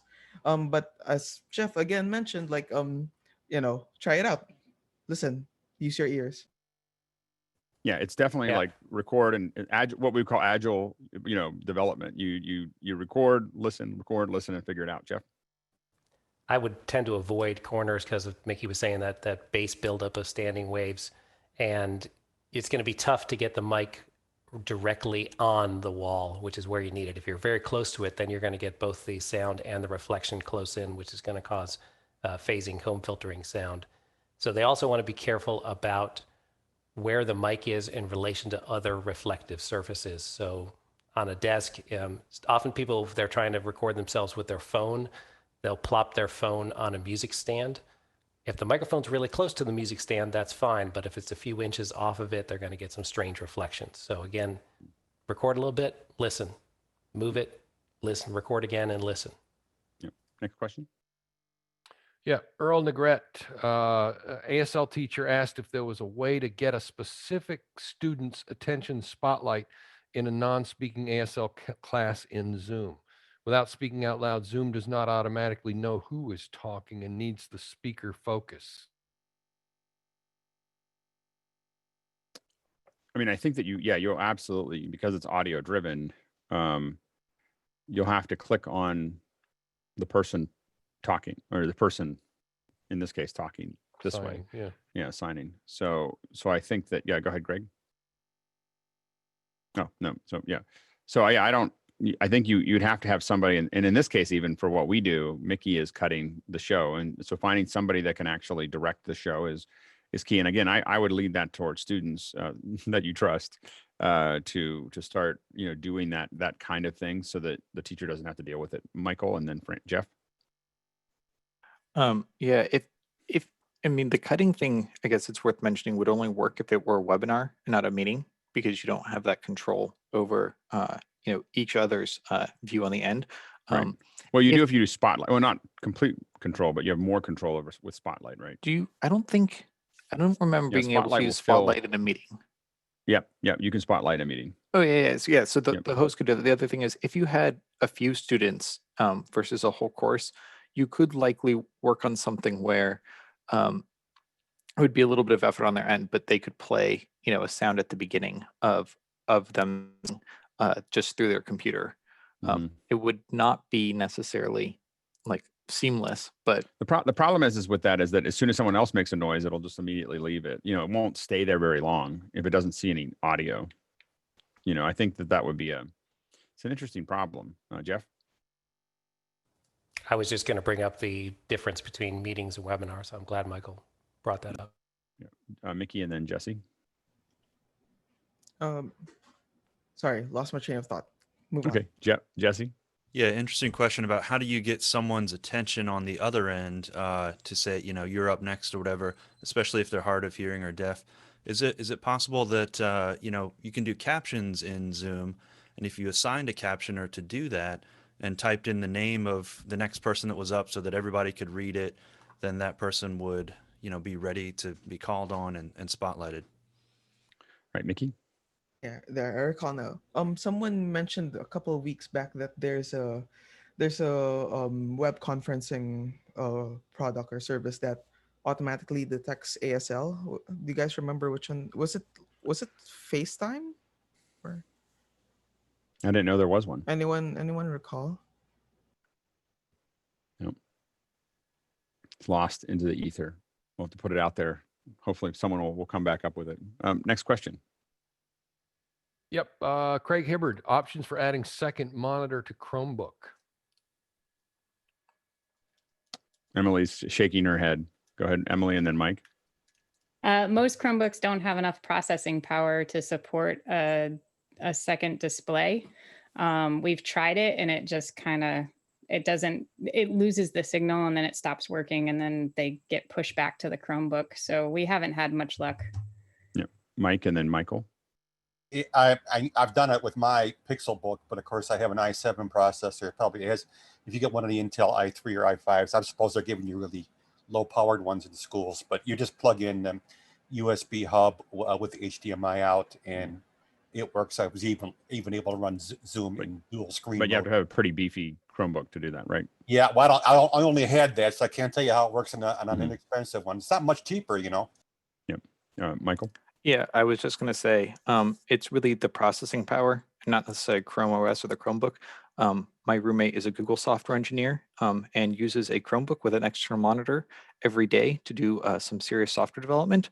And it actually works just like any other computer with a USB hub. But you do also need to find the USB hub because they have the same problem that the lower end Macs do as well, where you're always running out of USB ports.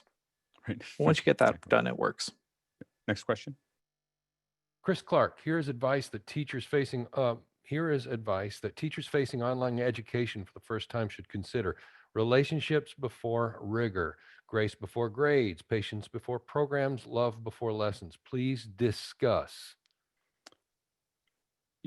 Yeah. I think that, and it's a lot of what we do here. I mean, that's if you look at the 6 o'clock to 7 o'clock hour, we're spending a whole hour, hanging out with each other before we actually start doing anything. And that we're doing that every single day.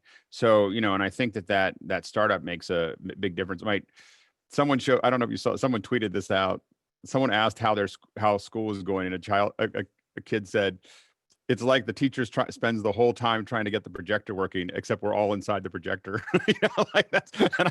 And I asked my daughter, is that what it's like? And she's like, yeah, pretty much every day right now. And but I think that they do spend a bunch of time getting it working. But I think that you're absolutely right that it's a matter of getting that spin to it. Michael and then Sky. Yeah.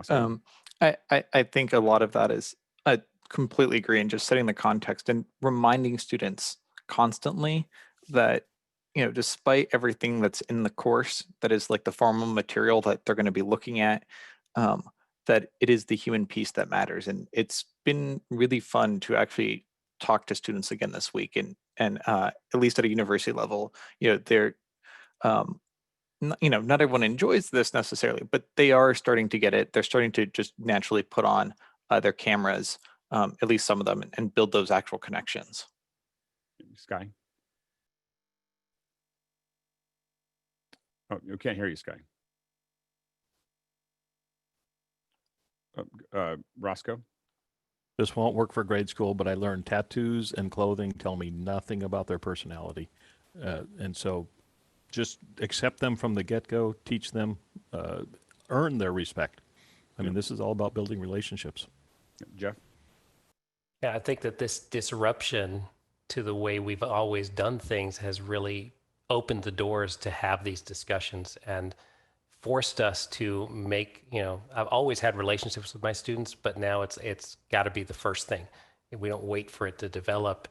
This has opened the door that we have to build this relationship first, and that, yes, there's material to cover, but what we want you to do is to learn. And so part of the learning is how we learn in this new environment. And so all of that is okay. And part of it is about caring about what you might be going through. And it's that grace. It's one of my favorite words ever, but having grace for the technical problems, having grace for the time problems, because some of our students are remote. They may be in different time zones, so demand that they be synchronous at a certain time could be a very different time for them. And they may have other people in their household who are needing to be online using the one computer. So having grace for all of that. One of the things that I did that I saw a suggestion was formative quizzes. Just give two attempts at it, so that the first one, if there's a technical problem, they don't have to come and email you and say, I couldn't take this quiz because Blackboard crashed on me. No, they just have a second attempt and it goes right in. So building in those kind of grace-filled things is really helpful. And one of the things that I was just in a talk where I was doing a class on 2 days ago, I think, and it was a small class. I'm not used to that, but it was like I think 12 people or 15 people. And one of the things that I did is they went around everyone saying why they're there, and I wrote down everything. I have a little note, my notes opened, name, what they're interested in, the questions that they have. While they're talking. I'm writing all that down so that I could refer back to them when I'm talking. And I didn't change my talk, but I said, as this person asked, and it helps refer back to to the people that are in it and have them feel acknowledged. And again, there were things that I made sure that I said, I knew I wasn't gonna have enough time to cover everything. And I changed, I moved some stuff around because there were things that I prioritized because they asked those questions. So knowing where your students are is super important, and having them feel connected to that. Emily, and then Michael.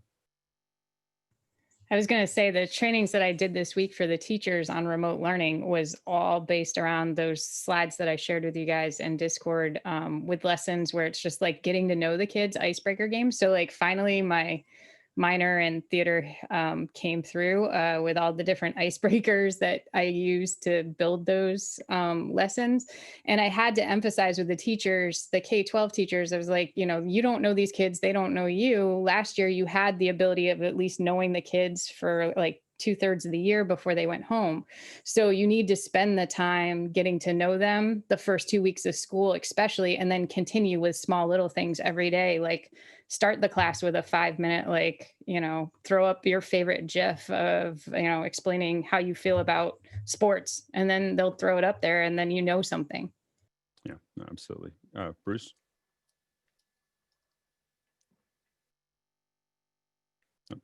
You're very quiet, Bruce. See if does my system work any better than before? Is this mic working? Yep, it's better. Okay, good. I'm thinking back to when I started teaching. The model for the teacher was the sage on the stage, as they used to call it. And then there was the shift along about the time there was the revolt in education to what we called the guide on the side. And I think today it's got to be even further. Now you are kind of an expert co-learner along with the people that are in your class. Yeah. So I think that notion of relationships has become more and more important. Yeah. Sky, and then Michael. I'd heard it stated as guide on the side, but yes, he stole that great phrase. Also, show, don't tell. I love that rather Yep. than Michael, and then Jeff, and then we'll move Yeah. on. Jeff reminded me when he said quizzes, one of the things that I like to do, because in a multi-100 person class, even in person, I can't really get to know everyone at the same level, is when I give short quizzes, I will very often add a 0-point question, which is clearly labeled as such, which is just, what's happening this week, something fun, what are you most excited about? Any of these questions that could be course content or not are great ways to just read through the answers, really quickly. Most students write a few words to a sentence, and you just get a feel for the class as a whole, as to what their mood is, aside from what their knowledge is. And then in the next lecture, you refer back to just pick out interesting bits, and students really pick up on it. Jeff? Doesn't matter whether it's K through 12 or college level, that we're all part of touching base with these students. And so if we're building relationships, we're going to be able to find those students who are slipping through the cracks, either academically, having problems at home, having problems mentally, whatever it is. If everybody is part of that solution of building relationships and touching base, not just as these are people in a Blackboard roster, but these are actual human beings, we're going to find those people who are struggling during this time and get them to the right services. And I think that one of the things that I work on all the time is that you have this thing where you're trying to figure out how you're going to present your material, but really I spend probably more time thinking about how I'm going to hear the audience, like listen to the audience, because then I can speak more powerfully into their listening, into what they're, to where they are, and customize that. And so I know what the subject is going to be, but how do I say it? And the more I know about my class or my group, the more I can say it appropriately into that group. Go ahead, Chris. Wonderful discussion. Thank you very much for taking it seriously. I had a couple of other points. One is every year or every beginning of a semester, the building of relationships and establishing of trust with our students is job one.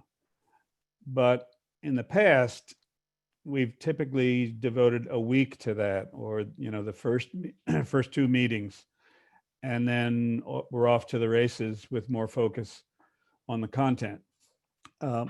Under current conditions, I think it's wise to think it's going to take 2 or 3 times as long, calendar-wise, to establish the same kind of connection and relationships as we were able to do face-to-face and see me after class and all the things that we've done, the storytelling from both the teacher and the students, and what else is going on in your life and so forth. Second point is that I've noticed through reports from my grandkids who are in school online and my daughter who's teaching university level online, that a lot of participants in these Zoom conferences are turning off their camera. And there's a lot of reasons for that, I'm sure, but that also makes it more difficult to establish this feeling of relationship. If you can't see the person, if you're just seeing a name, you can hear them if you call on them, but it makes it tougher. My kids don't get credit for going to the class if they don't have their camera on, which I have mixed feelings about, but they, I know that they have to keep them on to do that. Go ahead, Greg. Yeah, I was just going to say that my kids apologize if they can't have their camera on. So it seems like they want to. Right. And it's hard. I think that the issue you get into is there's kids that, home is a kooky place, and, or not something they necessarily want to broadcast. And so I think that that's the hard part, is they were able to kind of be what they wanted to be at school and have their home life be whatever it was. And this is taking that away from them. So we just have to be sensitive to that as well. Go ahead, Michael. Yeah, I mean, I really like it when the approach of cameras, and it's a really hard one, is if most people start a meeting with cameras on, whether this is in the context of school or not, you'll find that more of us join the meeting and then turn on our cameras, right? But if you join a room and there's nothing there, you're also less likely to. And so the thing that I do think help with students is just starting by encouraging them. And once you build up that trust with a group of students, so sometimes you can't always do this week one, but you'll find that people just turn them on. And if, what I tell my students is like, if there's a reason, you can't have your camera on, like no shame in that. And because there's hundreds of us, I can't ever see more than 49 anyway. And neither can any of the students when you have that big of a group. So, just kind of building that culture though, of like, if we show up with cameras on, that would be great. But for those who have a reason, they can just pay attention and participate on their own as well. And lots so far have seemed to do that. Absolutely. And by the way, if there's some requests for the Discord link, and we make the one exception of putting out a late Discord link during the education sessions. So there it is. So if you're an educator and want to join Discord, or anybody who wants to join Discord right now, you got it for 30 minutes. Next question. I guess I lost, we lost Phil. So I was like, I went next question and Phil's not here anymore. So anyway, I'll grab it here. Next question here is, do public schools allow teachers to use YouTube videos in their online classes? If so, why not use already developed YouTube videos followed by discussion rather than poorly developed slides and videos? Go ahead, Emily. So it depends on the district. I have some districts that allow teachers to show YouTube, but not allow students to access it. It's blocked on the student's end, so they can't just go search for YouTube.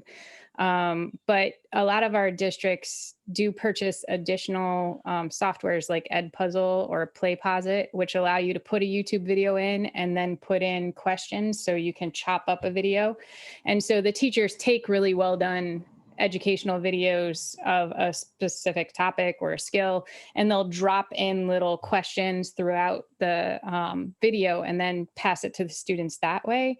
So and what are those? use it. Can you repeat that the software? The two that we use in public education the most are Edpuzzle and PlayPosit, like POSIT. I'll put them in the chat, but they're both fairly user friendly, and you can upload your own videos, or you can upload, other people's videos and then drop questions in, and you can clip videos too. So if you only need like 3 minutes of a 25-minute video, you can do that. Yeah, I have to admit that one of the biggest concerns I have with kids having to be stuck at home is that I will admit that while I have built my business around the internet, I kind of view letting my kids run around on the internet all day as kind of like letting them, play stickball in a red light district in a war zone. Like it's just, like it's not, that's how I view the internet. And so things are very tight, because of that. And so having open access to YouTube is not a good idea. Michael, and then Bruce. Yeah, and another useful tool, I've worked with some high school teachers that use it, is called TeacherTube. And depending on your settings, it's basically a proxy for YouTube, but it allows you to either build custom playlists, or there are certain ways that districts can basically, let you need approval for certain videos, but that can work well too. The one thing that I would say is that this is true of videos or any material that you grab, but if you're taking material online, make sure that there's a format that is accessible for your students. So, that's something like having captions or a transcript available, that the colors and contrast and fonts that are in this video are all readable. So if we're comparing a great YouTube video to poorly made slides, we're probably doing pretty well there. But always something to check for when you're pulling content online, that you'll have those resources if you need them. Yeah, Bruce. Yeah, I asked that question actually, and underlying it was a broader thing that's come for me out of coming to this office hours. I've become fascinated by how much there is on YouTube. And a question I wanted to ask but couldn't figure out how to put it into here was, is it conceivable? Is there any conceivable topic in schooling for which there is not already a YouTube video? Well, I think there might be a YouTube video. The question is it very good? I think that there's definitely ones that have bubbled up that are better than others, but I don't know if they're, they're all good or accurate. So I think that's where the teachers have to be the moderators of that, or the curators of that content. Is their expertise tells them whether that content, I mean, I think a student just wandering through YouTube may get a lot of information that isn't accurate or even good for them to see. A teacher saying, oh, this describes the Pythagorean theorem or momentum or whatever effectively. I mean, that's the value add that the teacher brings. It's to say, I'm going to collect these videos to do that and make that work. Go ahead, Michael, and then Roscoe. Yeah, and we said schooling in general. So, at the high end of things like, upper level undergraduate and graduate education, where you're literally creating things, that stuff is not there until your students put it on YouTube, which is, the one of the other goals. But the thing that I'd say that is missing from YouTube is, or the place where you can't find as much stuff, is when students start doing personal projects, the questions become, within the context of the thing that I'm building right now, how do I find those kinds of things? And you can, find those YouTube videos, but for a lot of it is, working within the deeper class material and something that they've built themselves. But usually, you don't go looking for videos at that point. You go looking for your peers to help you solve those problems. Good, Roscoe. Yeah, I was going to say, my career has been built on YouTube videos. The problem is people spend 4 minutes introducing a 20-second subject. And so I spend time cutting those off and getting right to the facts. And I think that's one thing that we're seeing. TikTok has changed a lot. Is the effect of TikTok on YouTube is you're seeing those intros. The older movies all have these really long intros, and a lot of that we're seeing contract because once you get used to watching TikTok, it's very hard to watch the old videos on YouTube because there's just too much intro. In TikTok, you've got 2 seconds to get to be moving fast, or someone will just skip. I'll skip you. I'll just say, no, I'm not going to watch that. And so, I mean, literally you stutter at the beginning and I'll quit and I'll go to the next thing, and so so I think that's created a much more competitive environment about getting to the point. And I wouldn't I don't know how you share them as easily, but remember that a lot of TikTok movies can just be freely downloaded. Like you just tap on the screen and pull them down. There's a lot of really educational, like search for the thing, like how-tos and stuff about science and stuff about other things. That it's not just goofy tricks on TikTok. There's a lot that's uploaded that's pretty useful. Go ahead, Emily, and then Roscoe. Just really quickly, one of the things that's interesting since I entered education formally in 2008 to now is when you talk to kids about how they know how to do something, they always tell me they learned it by watching either a YouTube or a TikTok or an Instagram video. As those story features started coming out, whether it's knitting or how to do a kickflip or how to write something, like they literally, that's their first stop. They don't search for a website to teach them. They look for the shortest, most engaging video they can find and then emulate it. Roscoe? I was going to say, one of my favorite colleagues uses VHS tape to teach all his Shakespeare classes because he can get them all queued. He pays a TA to queue them all up. He's ready to go. Bang, bang, bang. DVDs are a dumpster fire in the classroom. One of the things that I've done a lot when I do film, when I talk about film, to get to what you do, when I talk about film effects or I talk about how films are made or framing or something like that in a class, I've got this massive collection of stuff that I've acquired, that I have in one long presentation. I'm going to create context as a teacher, talk about why things are important, then start showing the video. Then I stop and I talk about that part of the video and this part, like, look at what they're doing here, look at how this is working. And some of it is sometimes watching the behind the scenes from a Lord of the Rings or Traffic or, other things like that. And I'll let them talk a little bit. But what I keep on doing as a teacher is stopping and answering questions for the students, underlining something that was just because these are done for the public, right? So these are overviews for the public, but I can, as a teacher, add more detail on top of them and add context that isn't in there. So I can use that in the same way that you used textbooks before. I can use that video and then build on it. Go ahead, Bruce. And as we've been talking about all of this use of YouTube and all of the other kinds of things, it occurs to me that is there some way we could help teacher training in the sense of having the teachers start to build their courses much more in ways that the students learn what they learn on their own, And this is an idea of it. A teacher, for instance, right now I'm working with doctoral students who are trying to learn the basics of how to do research and how to do statistics. And one of the things I'm now doing is building a set of YouTube videos for them to go through. And I like your idea, Alex, about also going in and cutting those videos and taking different pieces and talking about them. But the enormous amount of stuff that's available just seems to me very much unused in the formal preparation of teaching and in the way teachers actually work. And one pro tip on the YouTube sharing for teachers is that you don't have to share just the whole movie. If you get to a point in the movie that you want to share with your students, when you hit share, there's a place where you can say start at this point. You know, like, so when you send the link out, it has a T equals, and there's a number of seconds forward. And so you can send out you can have a 2-hour YouTube clip and send out, 10 links to that same clip, but at different times. And they just click on them and they'll just, get to those things. So you can share specific pieces of it as well. Just something to kind of keep in mind as you're making those available. But I do think that, we're going to experiment a lot more with that in September with some stuff here where the idea is we talk about something, here's some research, and then here's a challenge for all of it. The coffee thing is the beginning of that. So of how to do that. Next question is from Eric. Says, for one of my students, what can you do on the student end to improve the instructor audio quality? Can he do anything on his end to clean up the audio he receives? I think that there's two possible questions there. One is, but I think that the first thing is that to improve the instructor audio quality is to recommend that the instructor get something like a Pile. Although we've sold out the dual ear ones globally, as a group, they're very hard to get right now.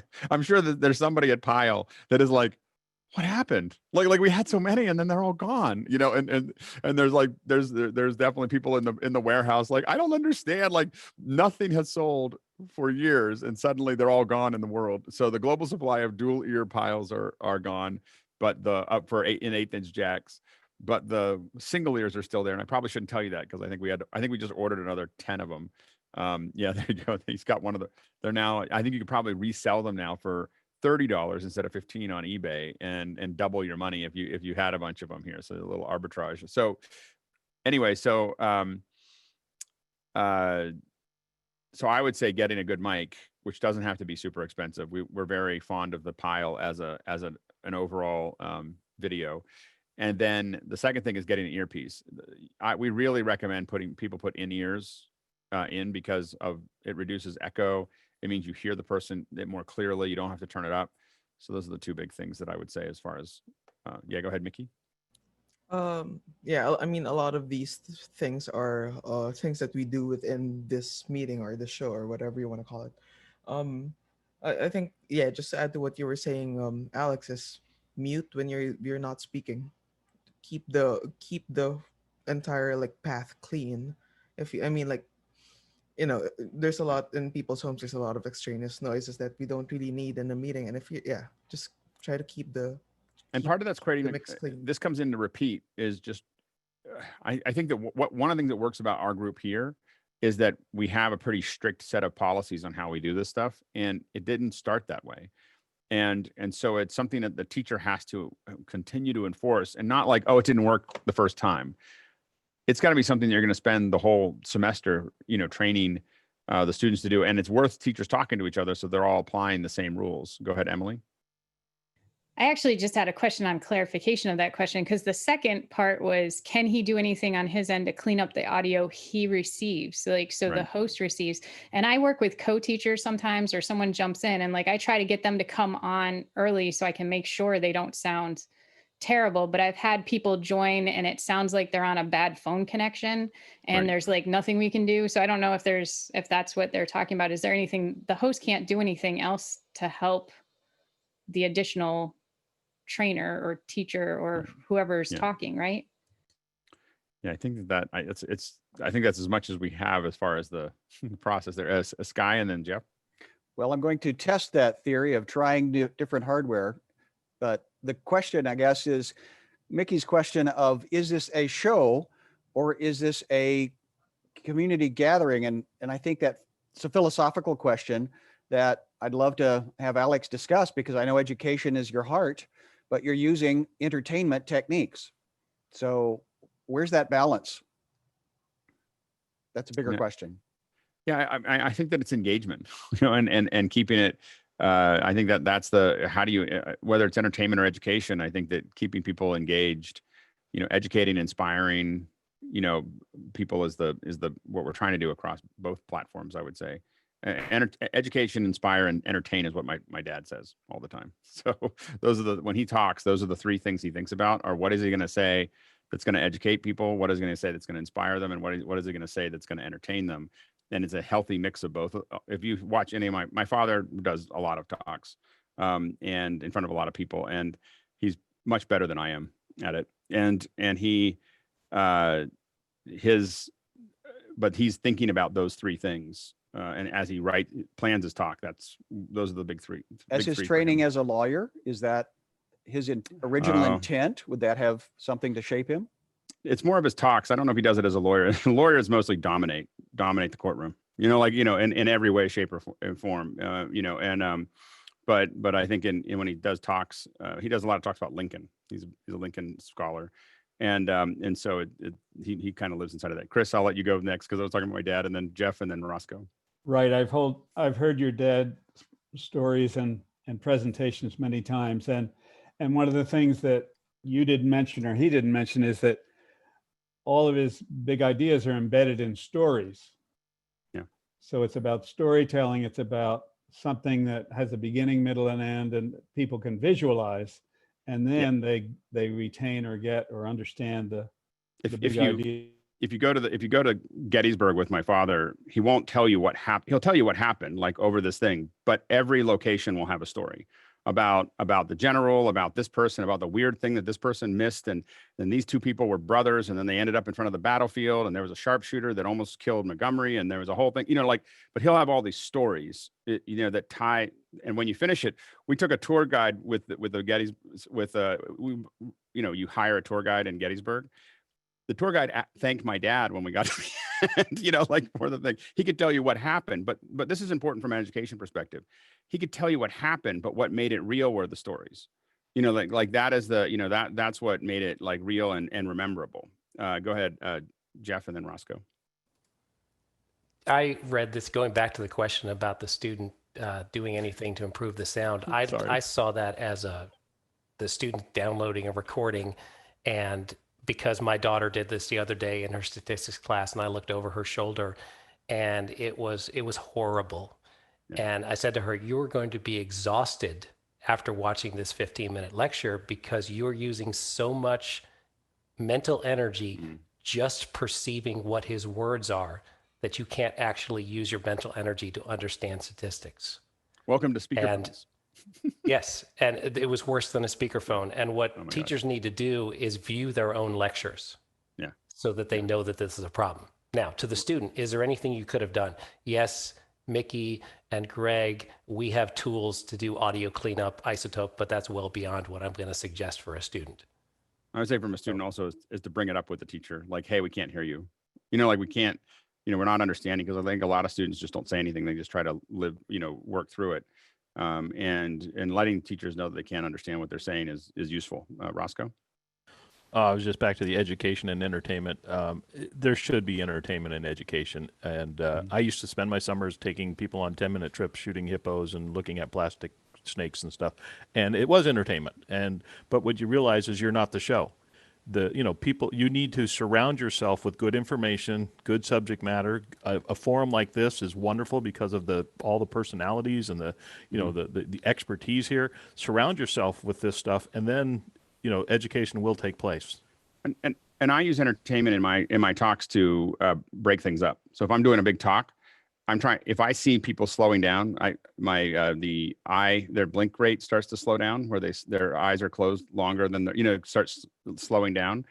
I'd usually tell some completely random joke or story or whatever to give them a breath, so it's definitely a useful thing of cameras too. Michael asks, can we go around the room and share what you most surprising win from your first weeks of teaching online? Any specific thing that's surprising you as a win? Anything for you, Michael, since you brought it up, and then Greg? Greg, we'll start with you. The win for me was that everybody showed up, and there, and I have a second session that I do just as kind of like this office hours where we just sit and talk, and they all show up for that too. Mm-hmm. Yeah, go ahead, Jeff. I have two quick ones. Just before this this day, we had a IT office hours for our faculty to come and ask tech questions, and so we had an hour, hard and fast, and we'll be doing that every Friday morning to help people out with technical problems. Second That's one, great. I'm going to share again. My daughter had a 30-person class held in a 300-person physically distanced lecture hall. And what the professor did was have everyone log into Blackboard on their phone so they could chat questions. And one person in the front row had a mic to respond, to ask those questions out loud through the PA system to the professor. And then she would answer those. So it worked. And everybody's on the same playing field, right? So everybody has to chat you can't just raise your hand in the classroom, right? It's all in the chat. It was all in the chat. And that way people who were synchronously online at that point were Same equal. playing field. Yeah, that's great. Great idea. Michael? Yeah, my Mac locked up for a second, so I don't know what happened there. But anyway, my win was Wednesday when I did my first session of a lecture with a co-instructor.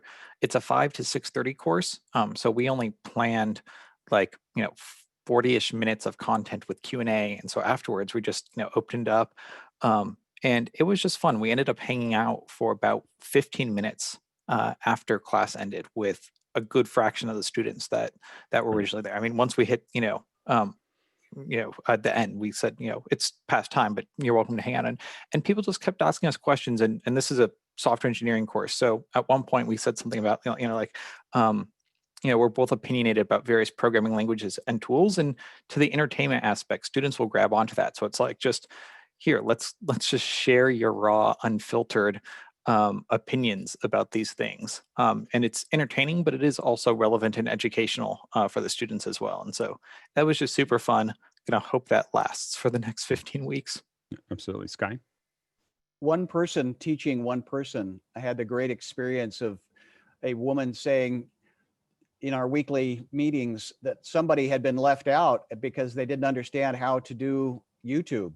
And so that one person went to that one person and just showed them a few buttons, and then now they're bringing back into the community. So empowering somebody that didn't want to be a leader but still had the ability to help the other person. So that was a win. An 84-year-old is now teaching everybody else. It's awesome. That's great. Roscoe asked, what is working well, and did the Zoom outage affect your Monday? So yeah, just general, I think we just talked about what's working well, but did the Zoom outage hit anybody other than us? No, it was on the West Coast. It was largely handled by the time most classes started. I know that I think that they got it sorted out, and that was if you were jumping into the app, it was fine. It was only if you didn't have the direct link and you had to use the web link that you couldn't get in. So that was I think that was the difficulty. So I think it affected East Coast more because of the fact that it was almost noon by the time it happened. Go ahead, Emily. Guy's not here, but Zoom, he posted something to the Facebook group about Zoom releasing the ability for teachers to place students in the room and keep them there. Do you guys know anything about that? No.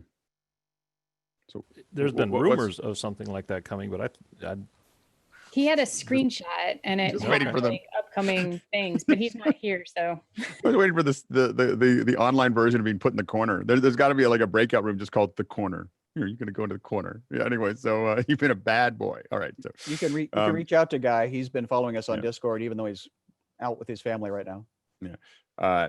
Peter in Vienna asks, has anyone tried using office hour format as a kind of flipped classroom in teaching at college or university level? What were your experiences, or what would you expect? I know some people have talked to me about it. I'm not sure if they're in this group about doing that kind of flipped look. Michael? Yeah, so I haven't really done it yet, but the format. So someone asked in chat about the course that I teach, and so this is an upper level software engineering course. All our videos, and unfortunately, because this has been done various versions online throughout the years, we have a set of recorded videos. So our lecture time is going to be a mix of guest speakers, live coding demos. So lots of people think I'm ridiculous, but I'm like looking at what people are doing on Twitch, and then office hour style, where people just ask us questions and we go off that. And so our first 15 minutes or 30 minutes on Wednesday of students just asking us questions went pretty well.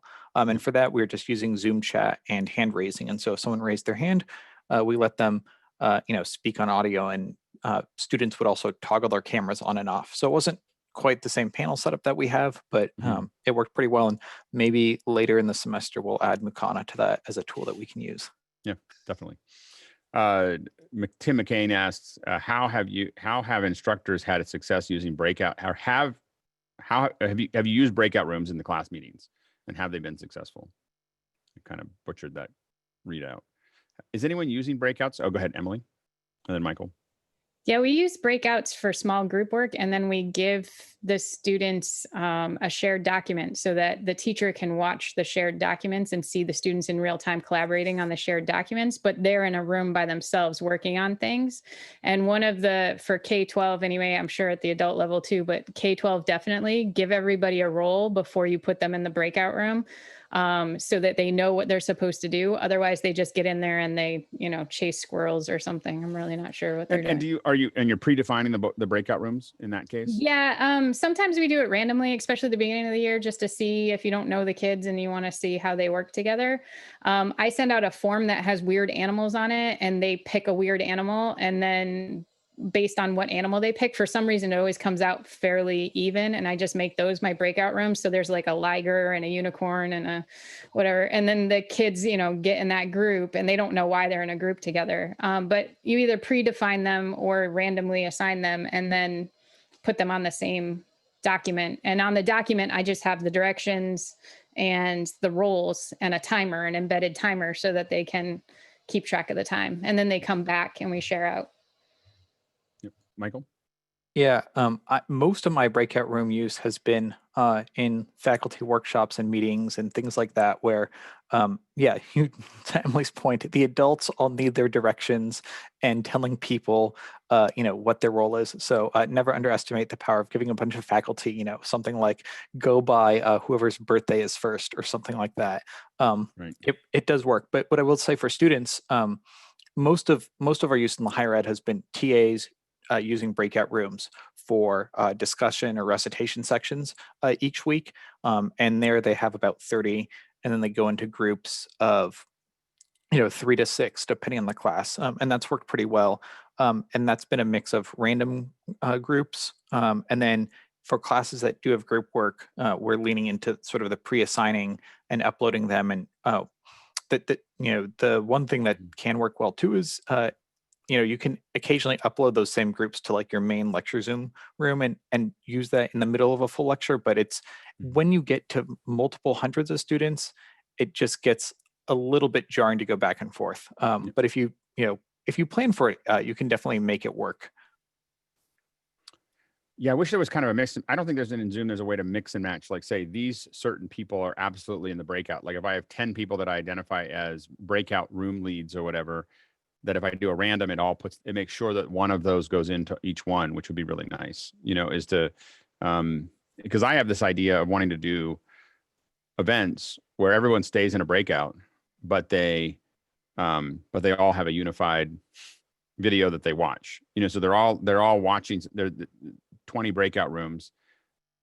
There's one square in each room that is coming from us that they can watch a plenary level, event, but they never have to go in and out of the breakout, because it doesn't really matter in a lot of ways. And there's some things that you can fix by, unifying chat and stuff like that. Michael, and then Roscoe. Yeah, I think I haven't messed with this too carefully, but I do think if you upload things, you can use that upload with a mix of then random assignments in Zoom. Okay. The other trick that can work is to have students if you need a helper to do this efficiently, but using something in your Zoom name. So when we did faculty, like a workshop on grading, we each put a number for the size of our course.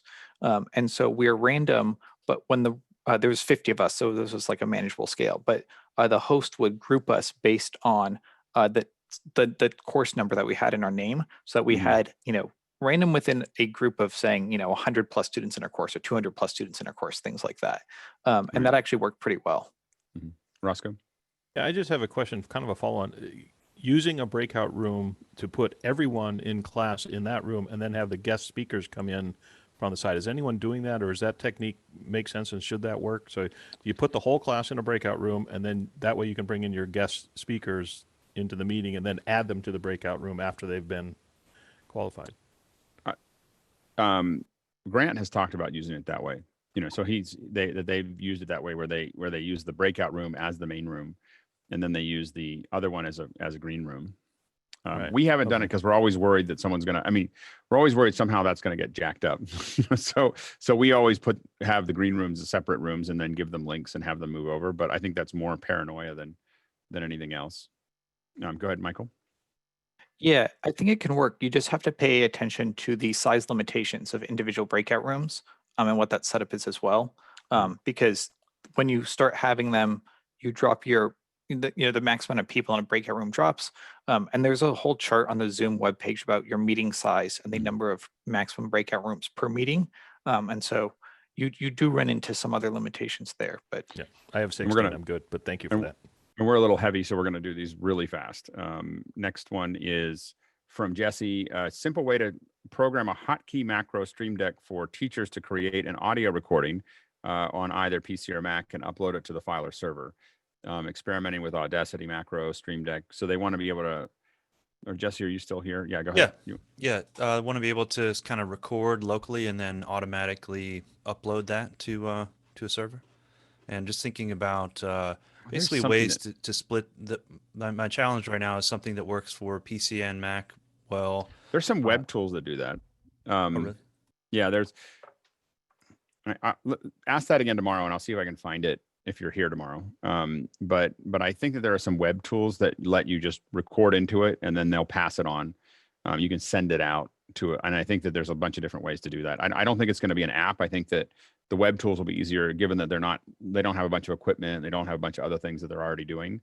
I think that and I just can't think of them right now. Go ahead, Colin. I would suggest you stick with Audacity. Don't look for a unified solution. It'll just limit your choices. Okay. Tim McCain said, collecting to the classroom Zoom station with a second teacher device is proving to be helpful. What second devices are others having success with? Yeah, go ahead, Roscoe. Whoa. It helps if unmute. It's that 1C. It works really well. Nice little webcam. No audio into it, but it has that extra USB port on the back, which is really cool because that allows you to plug other stuff in. But it's a pretty good webcam for the price. The little 1C. Oops. Okay. Yep. Tanya asks, licensing. Can educators doing for-profit tutoring after hours use anything from YouTube without permission? Sure. I don't know. I mean, sure. YouTube's pretty, I think you can get away with pretty much using anything on YouTube. I don't think that I wouldn't publish it, but if you're doing after hours tutoring, I don't think that's, and especially if you're sending them links to it and not pulling it off of YouTube, you should be able to use any of that stuff as you move forward. And then finally, Peter Moore says, is there a DAM, digital asset management, that you can integrate into iMovie for entry-level editors like educators? I don't have an answer for that. Yeah, go ahead, Sky. Not that I know of. Is Adobe Bridge something like that? Well, if they're using iMovie, the question I think the question is, I'd have to look. I haven't used iMovie for a long time. I'd have to look back at it, but I wonder what the publishing tools are in iMovie, and if there's a publishing output that you can do something in iMovie and say, send it there. And I don't have an answer for that. Well, your McDubbies answer earlier, you did everything inside the Apple universe. And But the it question also- is can we get something where they can edit it? We send them the credentials. They put it into, they only have to figure it out once.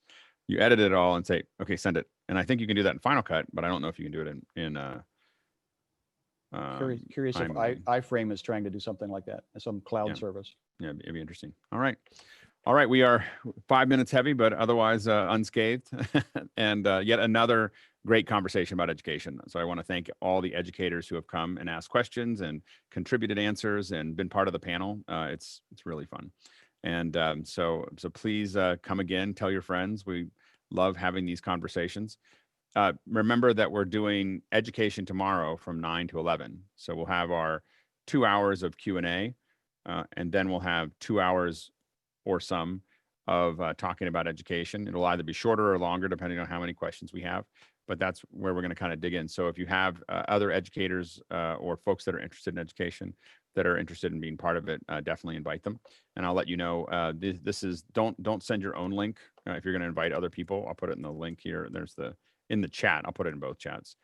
That's the link to use if you want to share it with other educators and have them join us. So, and I think that Mickey is gone too. So I think, oh, there he is.